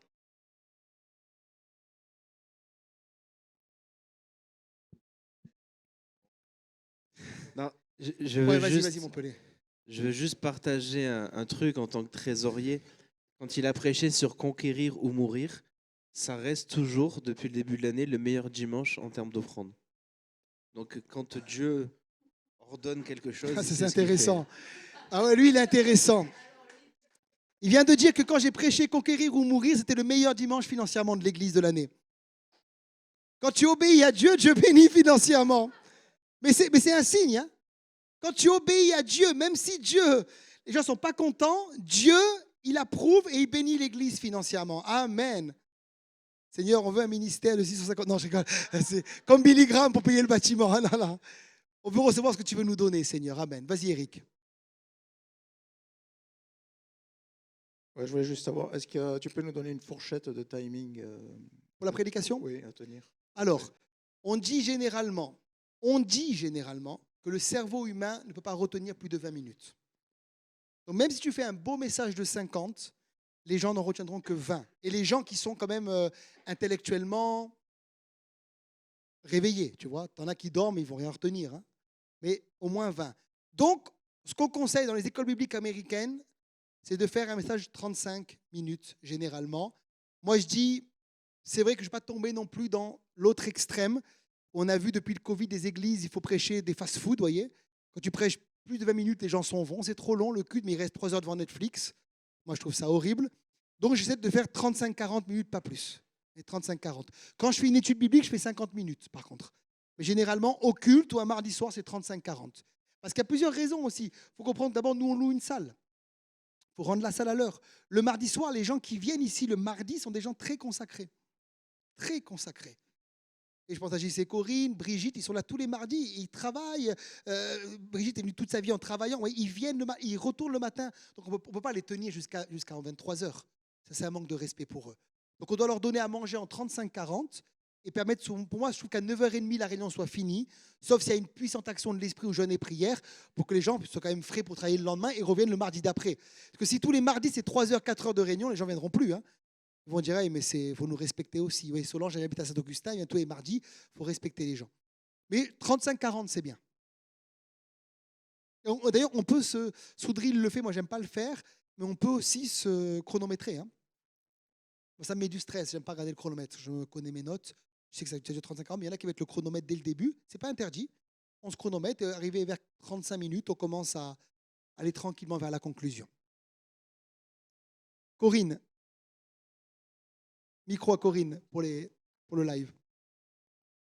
Toi, au début, tu as mis combien de temps pour être à l'aise? Comment ça s'est passé? Comme on dit, c'est en forgeant qu'on devient forgeron. Voilà, j'imagine. Donc, en fait, au début, les premiers messages demandaient... En fait, ce n'était pas que le fait de ne pas être à l'aise. Je peux dire vraiment, c'est là que je vois la différence avec un ministère don. Quand Dieu m'a appelé au ministère, j'ai tout de suite eu une grande assurance dans la prédication. Dès le début. Franchement, je ne peux pas dire que j'ai... je galérais, c'est vrai. Hein. Par contre, dans la préparation, je galérais plus. Aujourd'hui, pour moi, prêcher ne me demande pas énormément de travail. Parce qu'à force de lire la Bible, de prier, de lire des livres, d'être connecté à Dieu, j'ai des sermons. Et aujourd'hui même, j'ai reçu mon message pour le 3 janvier. Je sais ce que je vais dire le 3 janvier. Et je prie, il me vient des idées, je note. Donc, c'est pas alors qu'avant, demander à mon épouse, trouver une prédication pour moi, c'était des fois une semaine de travail. Et pour la préparer, j'arrêtais le message. Je disais non, c'est pas ça, je reviens. Et c'était très fatigant. Mais plus j'ai prêché, avec la grâce du ministère, plus aujourd'hui, prêcher pour moi, si on me dit tu prêches demain, j'ai un message. Voyez. Par contre, l'assurance, je l'ai tout de suite eue. Voyez. Mais j'ai grandi en assurance à force de pratiquer. Surtout devant les grands auditoires. Les grands auditoires, ça peut être... En fait, c'est simple, je vous le dis tout de suite. Hein. Les grands auditoires, c'est où vous les absorbez, ou ils vous absorbent eux. Quand tu montes devant 500 000 personnes, tes jambes au début, elles tremblent. Et si tu continues à te laisser trembler, c'est fini. C'est eux qui vont t'absorber. Donc, quand j'ai prêché à la conférence Pentecôte EMCI, 1000 personnes, plus ou moins des milliers en live, il ne faut pas y penser. Il faut être clair dans ses bottes et il faut prendre le dessus tout de suite. Si tu commences dès la première seconde à te laisser aller, à penser, on prend les choses en main. Quand on monte, on prend la réunion en main. Qu'il y en ait 10, qu'il y en ait 20, qu'il y en ait 1000, qu'il y en ait 500. Mais la foule, ça aspire. Ça aspire, ça aspire. Mais la foule, c'est bien aussi. Vous savez pourquoi c'est bien la foule? Tu vois moins les gens à problème. Quand dans une église, tu as 3 familles, par exemple, qui s'opposent au pasteur. 3 familles de testadura, tu vois. Des Italiens calabrés, par exemple. Vous voyez, je vois un exemple, mais j'ai un ami à moi qui a une église où il y a beaucoup de calabrés. Et il m'a dit, les calabrés, quand ils sont contre toi, ils sont charnels, c'est fini. Hein. Ils te pourrissent la vie à l'église. Ils te pourrissent les réunions de bureau, ils te pourrissent tout. Quand ils sont devant toi et qu'ils te regardent comme ça et que tu dois prêcher, c'est dur. Mais quand tu as 500, 600 personnes, tu ne les vois plus, en fait. Tu ne sais même pas s'ils sont là ou pas là. Ils sont dilués. Donc la croissance règle beaucoup de problèmes aussi. Je ferme la parenthèse. Est-ce qu'il y a d'autres questions? Patrick. Moi, ça fait quelques mois que je suis là et je souhaiterais savoir, même si en écoutant les prédications, en participant aux réunions, en commençant à servir maintenant dans l'église, je comprends maintenant un peu. J'aimerais t'entendre sur la vision de l'église Oui. et justement pour aller dans le sens, pour continuer à vraiment s'impliquer, aller dans, Bien vraiment sûr. dans cet objectif-là, dans le service et dans la prédication, sur la vision en général de l'église. Alors cette question prouve que tu as un bon cœur, Patrick. Tu veux prêcher avec l'accord de la vision de l'église. Et c'est très important parce que Patrick vient d'une église, pas une église de 3000 membres en Afrique. Hein. Ils n'ont pas ouvert 60 églises. Mais quand tu viens dans une église, souvent, bah, tu laisses la vision d'où tu viens pour prendre celle de l'Église. D'accord? C'est comme moi, quand je prêche ailleurs, bah, j'oublie ma vision pour prendre celle de l'Église. Et ce que tu fais, ça prouve ton intégrité. C'est très important de connaître là où Dieu te place. Et ici, la vision, donc, c'est une Église d'abord charismatique. Parce qu'aujourd'hui, pourquoi charismatique? Parce que de plus en plus d'églises ne sont plus charismatiques. Ils sont, comme dirait Patrick Albaldejo, ils sont pentecôtisants. Vous voyez? Pas pentecôtisants. Il y a un petit don spirituel, une petite parler en langue, mais voilà, on ne veut pas trop l'afficher. Nous, on est charismatique, on croit dans les 9 dons spirituels. On croit dans la guérison divine, la délivrance. Mais on est aussi une église de la parole. Donc moi, l'équilibre, la vision, c'est la parole et l'esprit. Jamais tu verras chez nous des réunions de réveil qui partent en vrille, contraire à la parole. J'arrêterai tout de suite ça. Il faut savoir que dans mon école, j'ai été formé avec Samuel Peter Schmidt à l'école biblique. Mon père est un homme de réveil, intègre à la parole. J'ai un arrière-plan Assemblée de Dieu, mais j'ai que l'arrière-plan, d'accord? J'ai pas pris tout le plan, j'ai pris que l'arrière-plan. Parce qu'il y a des choses où je ne suis pas forcément d'accord avec eux surtout. Je trouve que c'est trop justement pentecôtisant et c'est plus pentecôtiste. Mais j'ai l'arrière-plan qui est bon. Les fondements de la parole, l'intégrité de la parole. Donc les fausses doctrines, on n'en veut pas ici. Les trucs bizarres, les réunions à miracles, où il y a des paillettes d'or qui apparaissent, ça, on n'en veut pas. On veut des vrais miracles de l'esprit confirmés par la parole. Donc on veut faire des disciples avec la parole et l'esprit. La vision, c'est une église de réveil aussi. Donc voilà pourquoi on a des cultes de réveil. Voilà pourquoi quand on prêche ici ou quand on fait la louange ici, il faut être réveillé. On ne veut pas juste un petit discours théologique, on veut une église de réveil. Et ensuite, on veut la croissance de l'église. On croit à la méga church que Dieu nous a donnée. Parce qu'ici, depuis le début, Dieu a parlé depuis mon enfance comme qu'on aurait un bâtiment et une grande église. Donc on reste fixé sur ça. Et je crois dans un deuxième temps, mais ça doit être dans 10 ans peut-être, qu'on sera appelé à implanter plusieurs églises en France et ailleurs. Voilà, ça c'est le ministère apostolique que j'ai reçu. Mais ça, une fois seulement que tout sera établi dans la grande église. Voilà, mais c'est vraiment ça. La vision du réveil charismatique, la parole, l'esprit, la croissance. Ça te répond, Patrick? Très bien. Voilà, c'est la vision. Et aussi, une église qui a une diversité dans le sens qu'on reçoit beaucoup de ministères. Voilà, la Riviera, on a une chance de recevoir beaucoup de ministères. On est ouvert. Et toutes sortes de ministères. Tu vois, on reçoit les assemblées de Dieu, comme Thibault Lavigne qui vient en janvier. Tu vois, qui est très assemblée de Dieu, mais qui est un très bon enseignant. On reçoit Yves Schlepko en février, que tu connais bien. Ton papa est ami avec Jacques Schlepko. Tu vois, on reçoit Jérémy Soudril, qui n'est pas du tout assemblée de Dieu, mais qui a un très grand ministère de l'esprit. Tu vois, et j'aime ça. On est une église qui croit dans les 5 ministères et qui recevons des ministères. On n'est pas juste dans le pastorat et juste de pastorat et l'enseignement. Non, on est ouvert, mais dans la parole. Voilà. Et on croit aussi, et ça je le dis, ça a été pour moi des fois des grandes sources de souffrance, qu'à la Riviera, le pasteur ne fait pas tout. Ça nous différencie aussi avec les assemblées de Dieu classiques, où dans les assemblées de Dieu classiques, c'est une tête, et quelque part, c'est que lui, quoi. Vous voyez, moi, je crois dans une tête, parce qu'il y a toujours une tête. Ça fait un monstre, hein, s'il y a 2 têtes. Hein.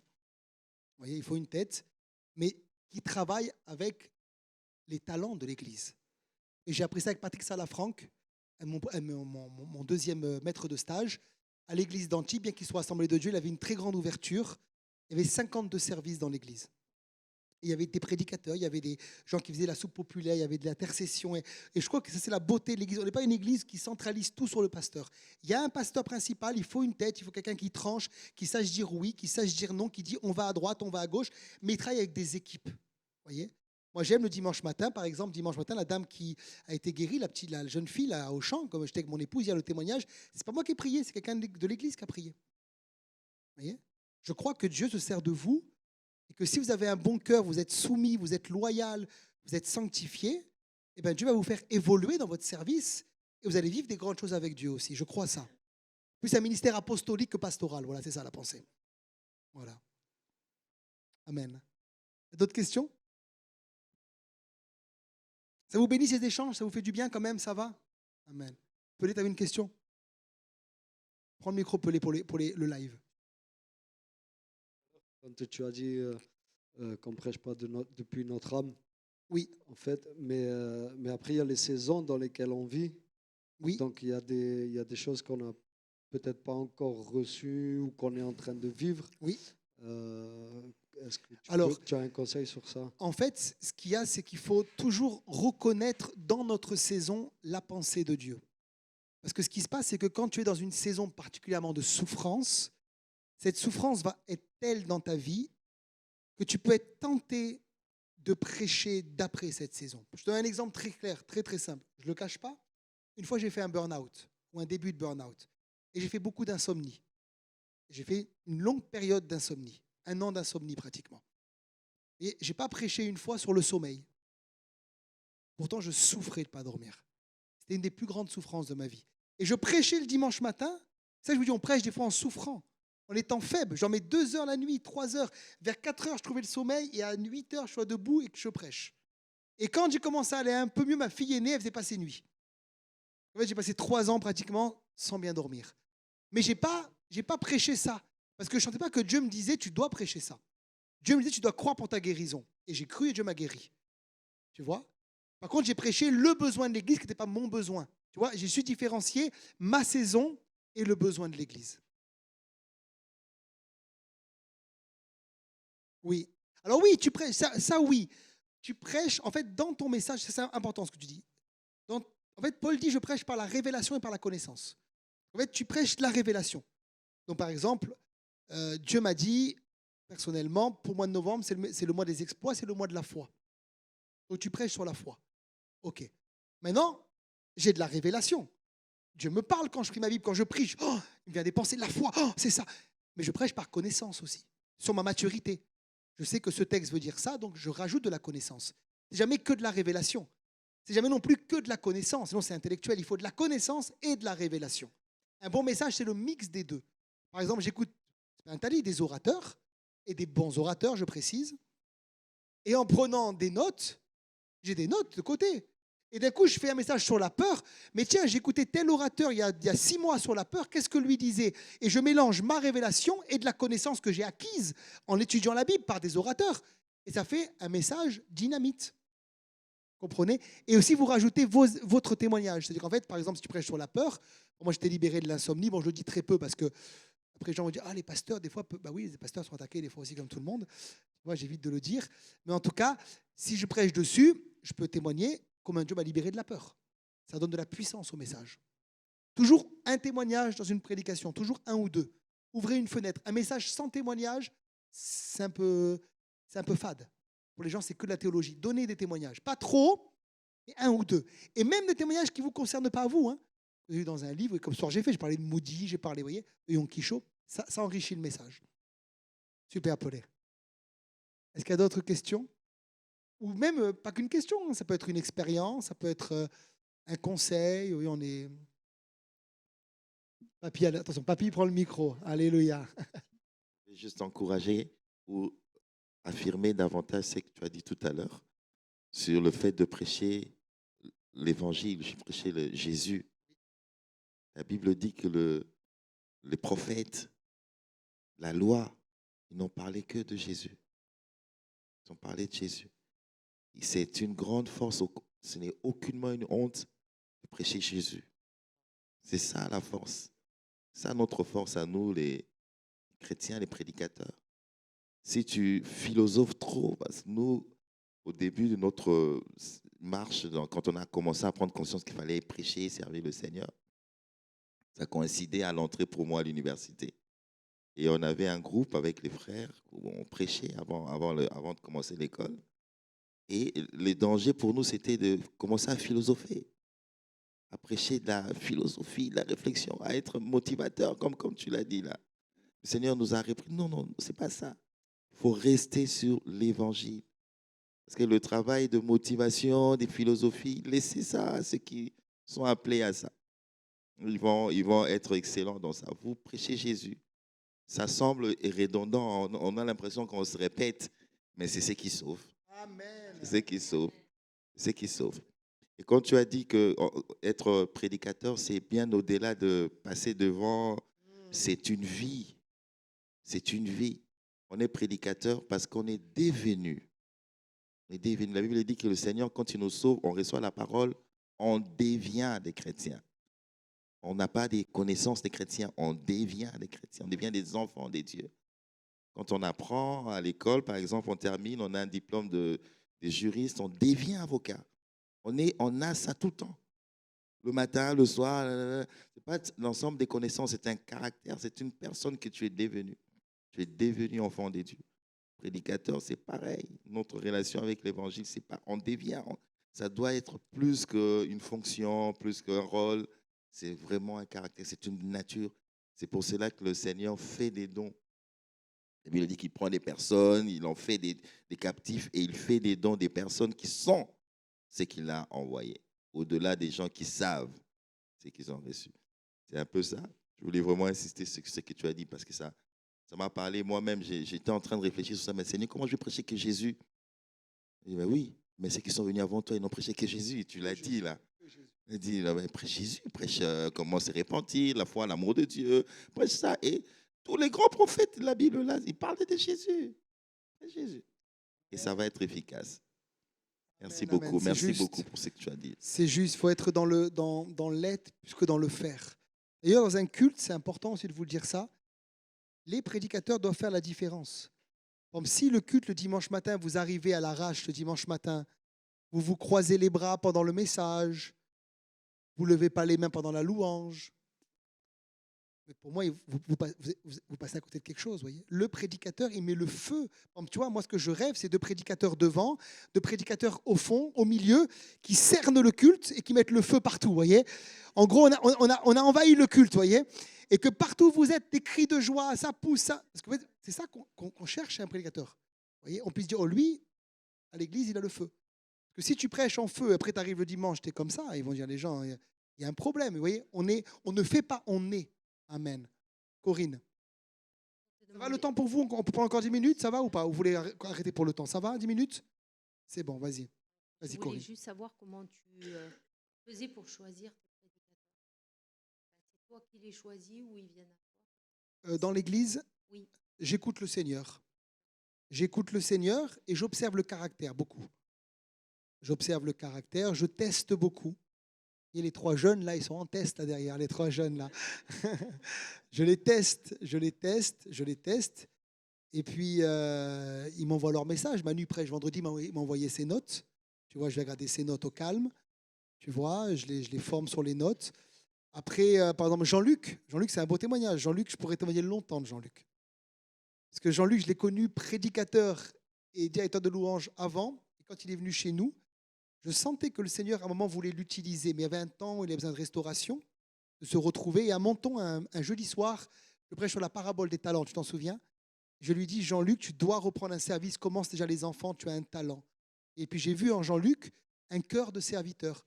Plus que son don, c'est son cœur qui me plaît. Et son don me plaît aussi quand il parle, il est à fond, il t'amène quelque part. Voyez. Et puis j'aime cet équilibre entre le fait d'avoir des jeunes et des moins jeunes. Ça fait un équilibre. Parce que les gens comme Jean-Luc, qui ont une école quand même, il y a une école Jean-Luc, il était à Toulon, il a été à Nice, ils connaissent les églises évangéliques. Et on a besoin d'expérience. On a besoin de gens qui connaissent, qui ont vu des chrétiens, qui savent que les églises, il y a des saisons des fois en dents de scie et qu'on doit persévérer dans l'épreuve. Voyez. On a besoin de gens qui aussi sont des gens de terrain. Et j'ai vu en Jean-Luc cet homme-là, par exemple. Et j'ai eu bien sûr le feu vert de l'esprit. Wilder, quand il est venu, pareil. Wilder, il était beaucoup mis à l'épreuve.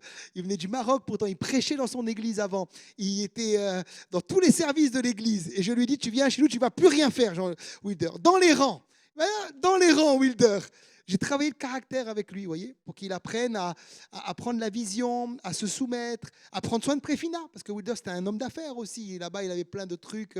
Et il n'était pas souvent avec son épouse. Il a dû prendre soin de Préfina. Il est passé par l'école du brisement. Et puis, au fur et à mesure, on a donné Papy pareil. Quand je l'ai rencontré, Dieu m'a tout de suite dit, il prêchera dans l'église. Mais je ne le connaissais pas, Papy. On apprend à le connaître. On l'a testé à l'école du dimanche. On lui dit d'arriver à l'heure aux réunions. Et puis, on a vu son cœur surtout. Et Papy, ce qui m'a marqué, c'est la première réunion. Michel Béranger était là. C'est lui le trésorier. La première réunion en plein confinement. On fait une réunion de confinement de Zoom. Et là, on parle du projet, mais le projet n'existait pas. Le projet n'existait pas, c'était un projet. On n'avait pas de terrain. Et Papy nous sort la maquette du projet. Et il parle de l'église de la Riviera et de la maquette avec une passion plus grande que moi. Et j'ai dit, mais lui, il aime son église. Pour faire ça, le gars, il a l'église dans la peau, tu vois. Ça m'a touché. tout est dans la notice. Ça c'est bien ce jour-là. La notice, la notice. Il a envoyé la notice. J'ai dit, le gars, il est passionné, tu vois. Quand je lui ai dit, pareil, de faire le truc d'architecte pour casser là et là, il est venu sans. Il me dit, je ne veux pas être payé. On l'a quand même donné quelque chose. Il ne voulait pas être payé. J'ai dit, le gars, il n'aime pas l'argent, il aime son église. Et ça révèle, le cœur révèle qui vous êtes. Amen. Hein? Wilder. Pas une question, peut-être un élément aussi que je voudrais partager. Tout à l'heure, je crois qu'il y a quelqu'un qui posait la question sur où tu parlais de comment est-ce que se tenir devant 5000 personnes, une foule. En fait, une expérience pour moi qui a été récemment, lorsque j'ai prêché dimanche à l'église, ça a été une expérience nouvelle. Pourtant, j'ai l'habitude de prêcher mardi ici ou encore jeudi à Menton. Et comme Stéphane le disait, je prêchais dans mon église avant. Mais se tenir dans cette salle sur l'estrade, et j'ai l'habitude de faire les messages de la Sainte Seine au même endroit.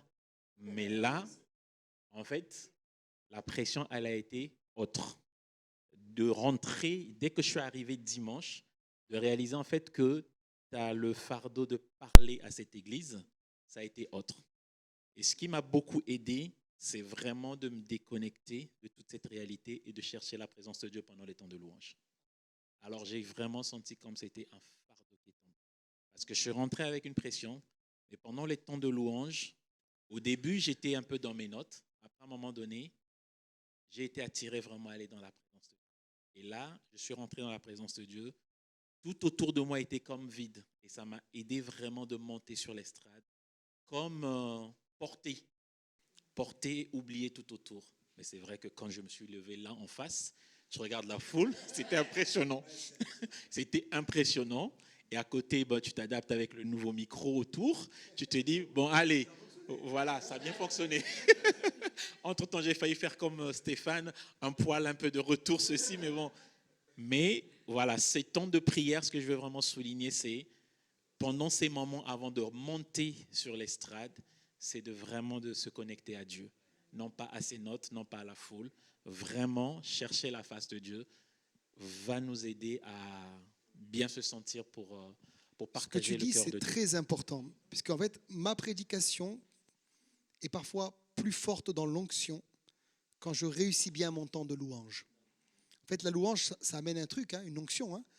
Et d'être connecté à la louange me permet ça. Moi, les prédicateurs, des fois, qui arrivent comme ça se fait beaucoup en Afrique, je sais, ils arrivent des fois juste avant le message. Ils sont dans le bureau, ils sortent du message et ils vont sur l'estrade.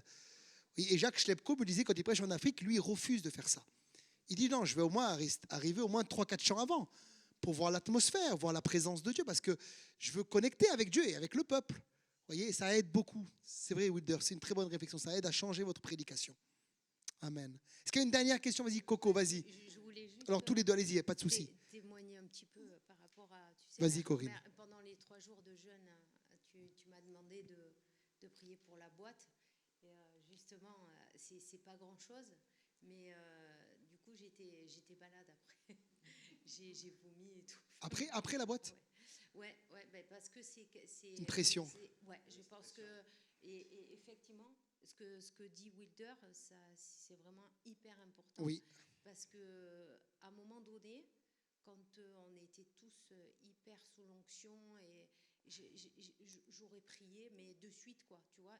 Ah ouais, je comprends. Et en fait, je sais pas comment te dire, je sentais que j'aurais pu...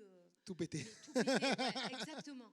Et en fait, à la fin, j'étais là, j'attendais, et tu vois, donc... mais c'est vrai que... Et je me suis dit, en plus te connaissant, j'ai dit, il ne faut pas que je lui dise qu'elle va faire la boîte, je vais la prendre comme ça. Parce que je savais que tu n'aurais pas réfléchi. Et je me suis dit, bon, je vais quand même lui dire par respect. Tu vois, Brigitte, je lui ai dit comme ça, tu vois. Ouais. Parce que je savais que Brigitte, bon, elle avait déjà fait les réunions de prière ici. Mais toi, c'était la première fois, Coco, et je me suis dit, peut-être je vais la prendre comme ça. Mais peut-être de ne pas réfléchir, c'est bien aussi.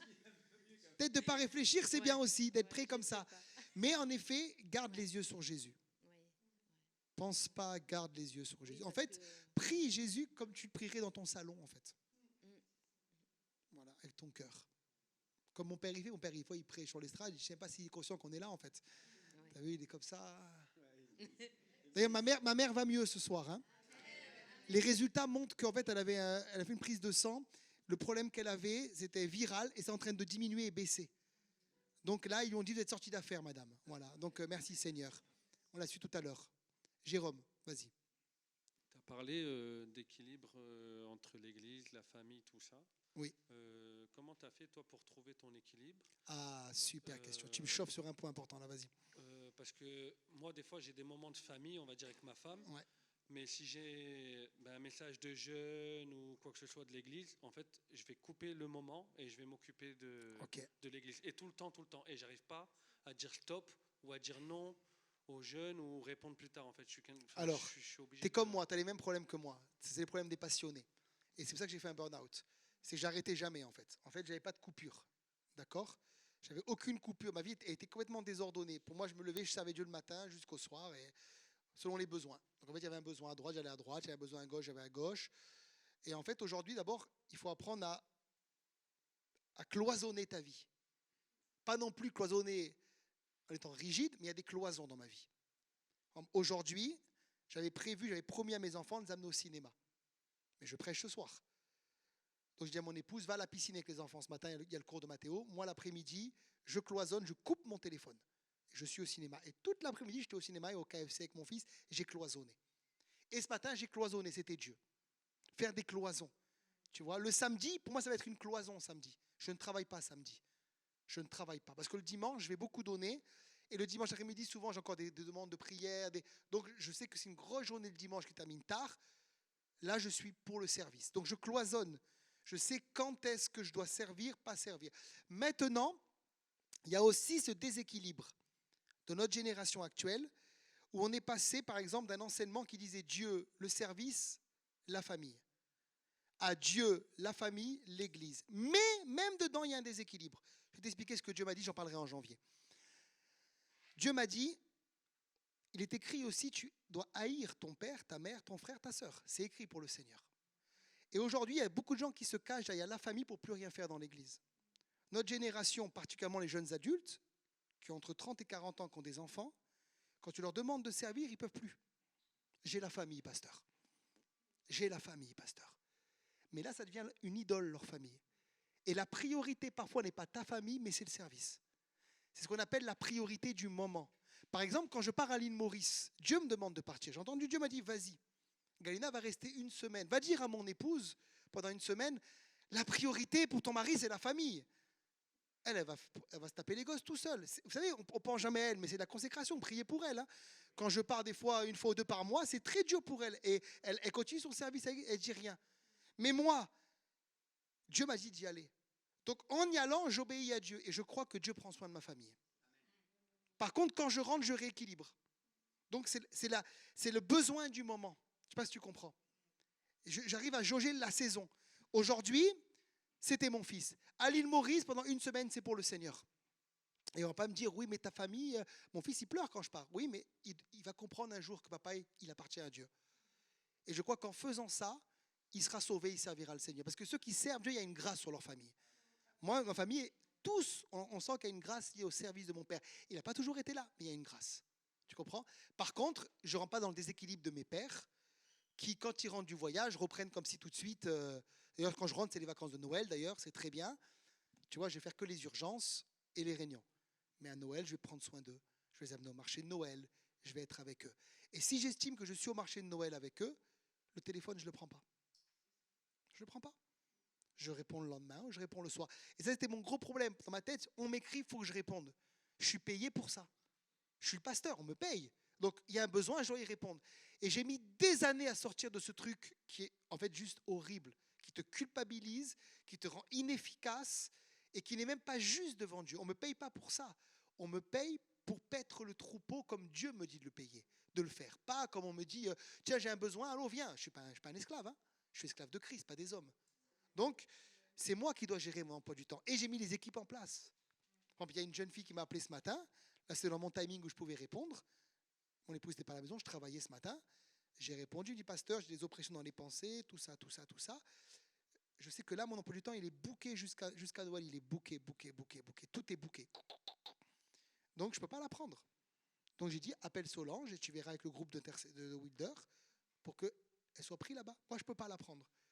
Avant, j'aurais quand même mis, tu vois, j'aurais forcé, mais à la fin, tu arrives à Maurice, tu n'as plus de force.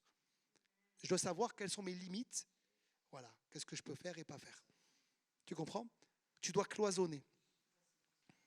Mais pas laisser les gens qui t'appellent, tu y réponds, mais plus tard. C'est pas les abandonner. C'est même leur apprendre qu'il y a des limites.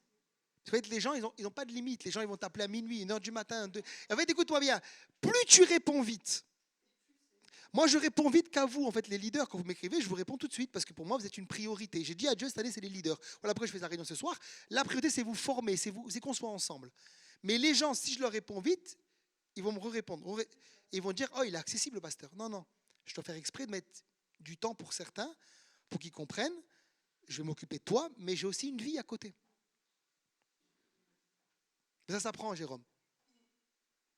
Mais règle vite, parce que là, des fois, moi, je me suis gâché des Noëls. La Gaïna dit à Noël, à Noël au téléphone. Ma belle-mère a hurlé. À Noël, je répondais à Noël. Je quittais le repas de Noël et je répondais aux gens à Noël. Non, stop, ça, je ne fais plus. À Noël, je mange la dinde. Amen. Est-ce qu'il y a encore une dernière question, ça va? C'est bon? Alors, juste pour terminer, je termine par ça. Wilder, il a pu parler avec le frère Jean-Luc Manchon quand on est monté à la journée partenaire. On va mettre en place, normalement en septembre, les groupes de maison. D'accord? Les groupes de maison. Donc là, on aimerait déjà que ceux qui sont intéressés pour recevoir un groupe de maison chez eux, hommes ou femmes, Brigitte et Corinne aussi, donc vous alliez voir Wilder. D'accord? Pour qu'on sache à peu près, pour le mois de mars, combien on aurait de prédicateurs pour les groupes de maison. D'accord? Ensuite, on verra, on fera un appel pour qui veut ouvrir des maisons. Et au printemps, on aimerait faire venir le responsable de la porte ouverte de Mulhouse ici pour nous former à tous sur les groupes de maison. Est-ce que je veux juste expliquer en 2-3 minutes comment il faut un groupe de maison chez eux? Ça vous intéresse ou ça va? Encore 2 minutes, c'est bon? Ok. Alors, l'idée du groupe de maison vraiment va être un espace d'échange, de partage, d'étude de la parole, non pas un espace d'enseignement. Et c'est vraiment comme ça que ça fonctionne dans Mulhouse. Et ça m'a reconforté parce que c'est aussi l'expérience que moi j'ai eue vraiment dans mon église au Maroc, des cellules. C'est vraiment un cadre où les gens viennent ouvrir la parole, étudier en fonction d'un canevas que l'église a préparé. Et il y a des questions-réponses, on confronte nos idées, on confronte un peu nos théologies. Et derrière, quand il y a des choses un peu plus importantes qui dépassent le cas du groupe, on se réfère au pasteur pour apporter un peu des réponses plus théologiques, plus pastorales là-dessus. Très important. Et que, voilà, c'est vraiment, ça favorise aussi la communion fraternelle parce qu'ils font un truc très important, c'est que les 30 premières minutes, c'est un moment de partage autour de petits gâteaux pour attendre aussi ceux qui viennent en retard, mais c'est des moments de communion parce que c'est des petits groupes et les personnes facilement peuvent échanger, se connaître davantage. Et c'est vraiment le but aussi, c'est de favoriser ce temps de communion, de rapprochement les uns des autres. Ça va être l'esprit aussi derrière. Donc, c'est vraiment la parole de l'Église primitive, hein, persévérer dans l'enseignement, la fraction de pain et la prière derrière. Donc, c'est de bâtir des églises en petits groupes et après les faire grandir. L'idée, c'est de ne pas avoir non plus de groupes très importants. On va constituer des groupes peut-être arriver à 12, 15, enfin, on décidera comment est-ce que ça va fonctionner, mais pas au-delà de 20. Et puis faire de plus en plus d'églises, de maisons. Plus on en a, et c'est des espaces d'évangélisation aussi. Parce qu'on peut facilement inviter des voisins, des amis, dans des petits groupes, que dans la grande église par exemple. Donc ça aussi, ça peut être des espaces d'évangélisation pour permettre à ce que les gens viennent voir déjà le partage de l'évangile, écouter la parole dans cet espace et après être encouragés à venir dans la grande assemblée. Donc voilà un peu de façon globale des objectifs qui vont être visés derrière ça. Donc l'idée, là maintenant, ceux qui sont prêts à accueillir les cellules, se signaler, on va recenser pour voir selon les villes le nombre de cellules on peut éventuellement avoir. Et après, dans un deuxième temps, on mettra en place des potentielles personnes qui vont être des responsables de cela et avoir un temps de formation et faire des tests ensemble avec toutes les cellules. Amen. Merci Wilder. Après, vous n'êtes pas obligé de faire la cellule chez vous. Vous voyez, par exemple, il y en a qui ne peuvent peut-être pas recevoir chez eux. Et si vous êtes responsable d'un groupe de maison, ça serait 1 fois par mois. Ce n'est pas un truc non plus qui vous prend tous les 15 jours. Vous voyez? Et l'objectif, après peut-être on montera dans le temps, mais on commence par 1 fois par mois. Et si quelqu'un, par exemple, je te donne un exemple, par exemple Henri ne peut pas recevoir chez lui, et ben, il peut très bien aller faire une cellule à Tourette-Levens, il n'est pas loin. Si une maison de Tourette s'ouvre et que lui ne peut pas, pour X ou X raison, vous voyez, ce n'est pas une pression en disant vous devez ouvrir chez vous. Parce que, parce que Dieu te dit qu'il faut que tu ouvres ta maison pour Noël pour ton pasteur.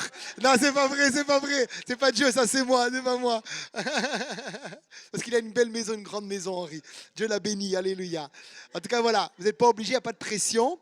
Et l'objectif, c'est aussi que les gens après viennent au culte, quoi. Pas rester juste au groupe de maison. Parce que l'objectif, c'est la grande église. Mais ça reste une église par quartier, une église famille. Et William me disait qu'ils ont connu aussi à un moment une dérive avec un groupe de maisons là-bas qui se judaïsait, qui est devenu un peu judaïque. Ils ont dû arrêter le groupe de maisons en disant aux gens, si vous y allez, l'église à porte ouverte ne soutient plus ce groupe de maisons. Donc c'est quand même un lieu aussi de combat spirituel, il faut veiller. Dans les petits groupes, il y a les petites doctrines qui s'infiltrent, l'autre qui critique le pasteur parce qu'il ne peut pas prophétiser le dimanche. Donc c'est aussi, il ne faut pas croire, ce n'est pas un lieu que de petits gâteaux et de café. C'est un lieu aussi, voilà. Mais Yom Kisho avait plusieurs groupes de maisons et son groupe de maison était tenu par des femmes. Donc voilà, et ça marchait très bien. Donc voilà, les sœurs qui seront là, vous aurez le groupe de maison aussi. Voilà. Ça marche toujours mieux avec les femmes. Amen, voilà. Galina dira amen. Alléluia. Galina dira amen.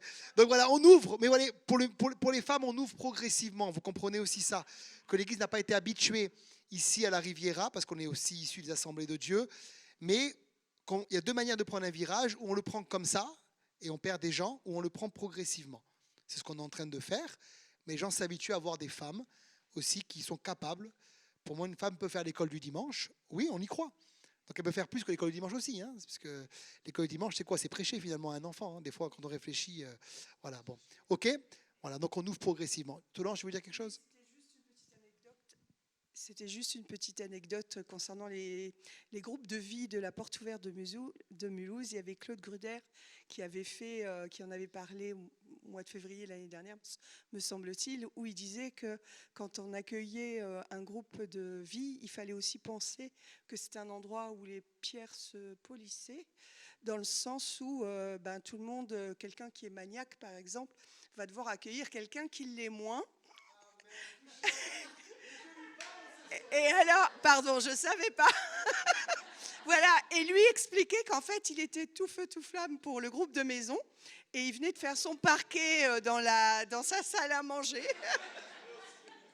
Il venait de faire son parquet dans la salle à manger, première réunion de prière, parquet rayé. Voilà, donc c'est important aussi que les gens qui accueillent soient en capacité d'accueillir, et de ne pas être... après, chacun est comme il est, je veux dire, mais on ne peut pas dire ah oui, moi je veux ouvrir ma maison, mais j'allais dire enlevez vos chaussures, nettoyez tout, enfin voilà. La maison, c'est un travail de berger. Absolument. Vous recevez toutes sortes de personnes. Absolument, voilà. Ils sont des fois respectueux. Et des fois moi. Et il faut pouvoir cadrer les gens aussi, parce qu'ils ne sont pas toujours respectueux.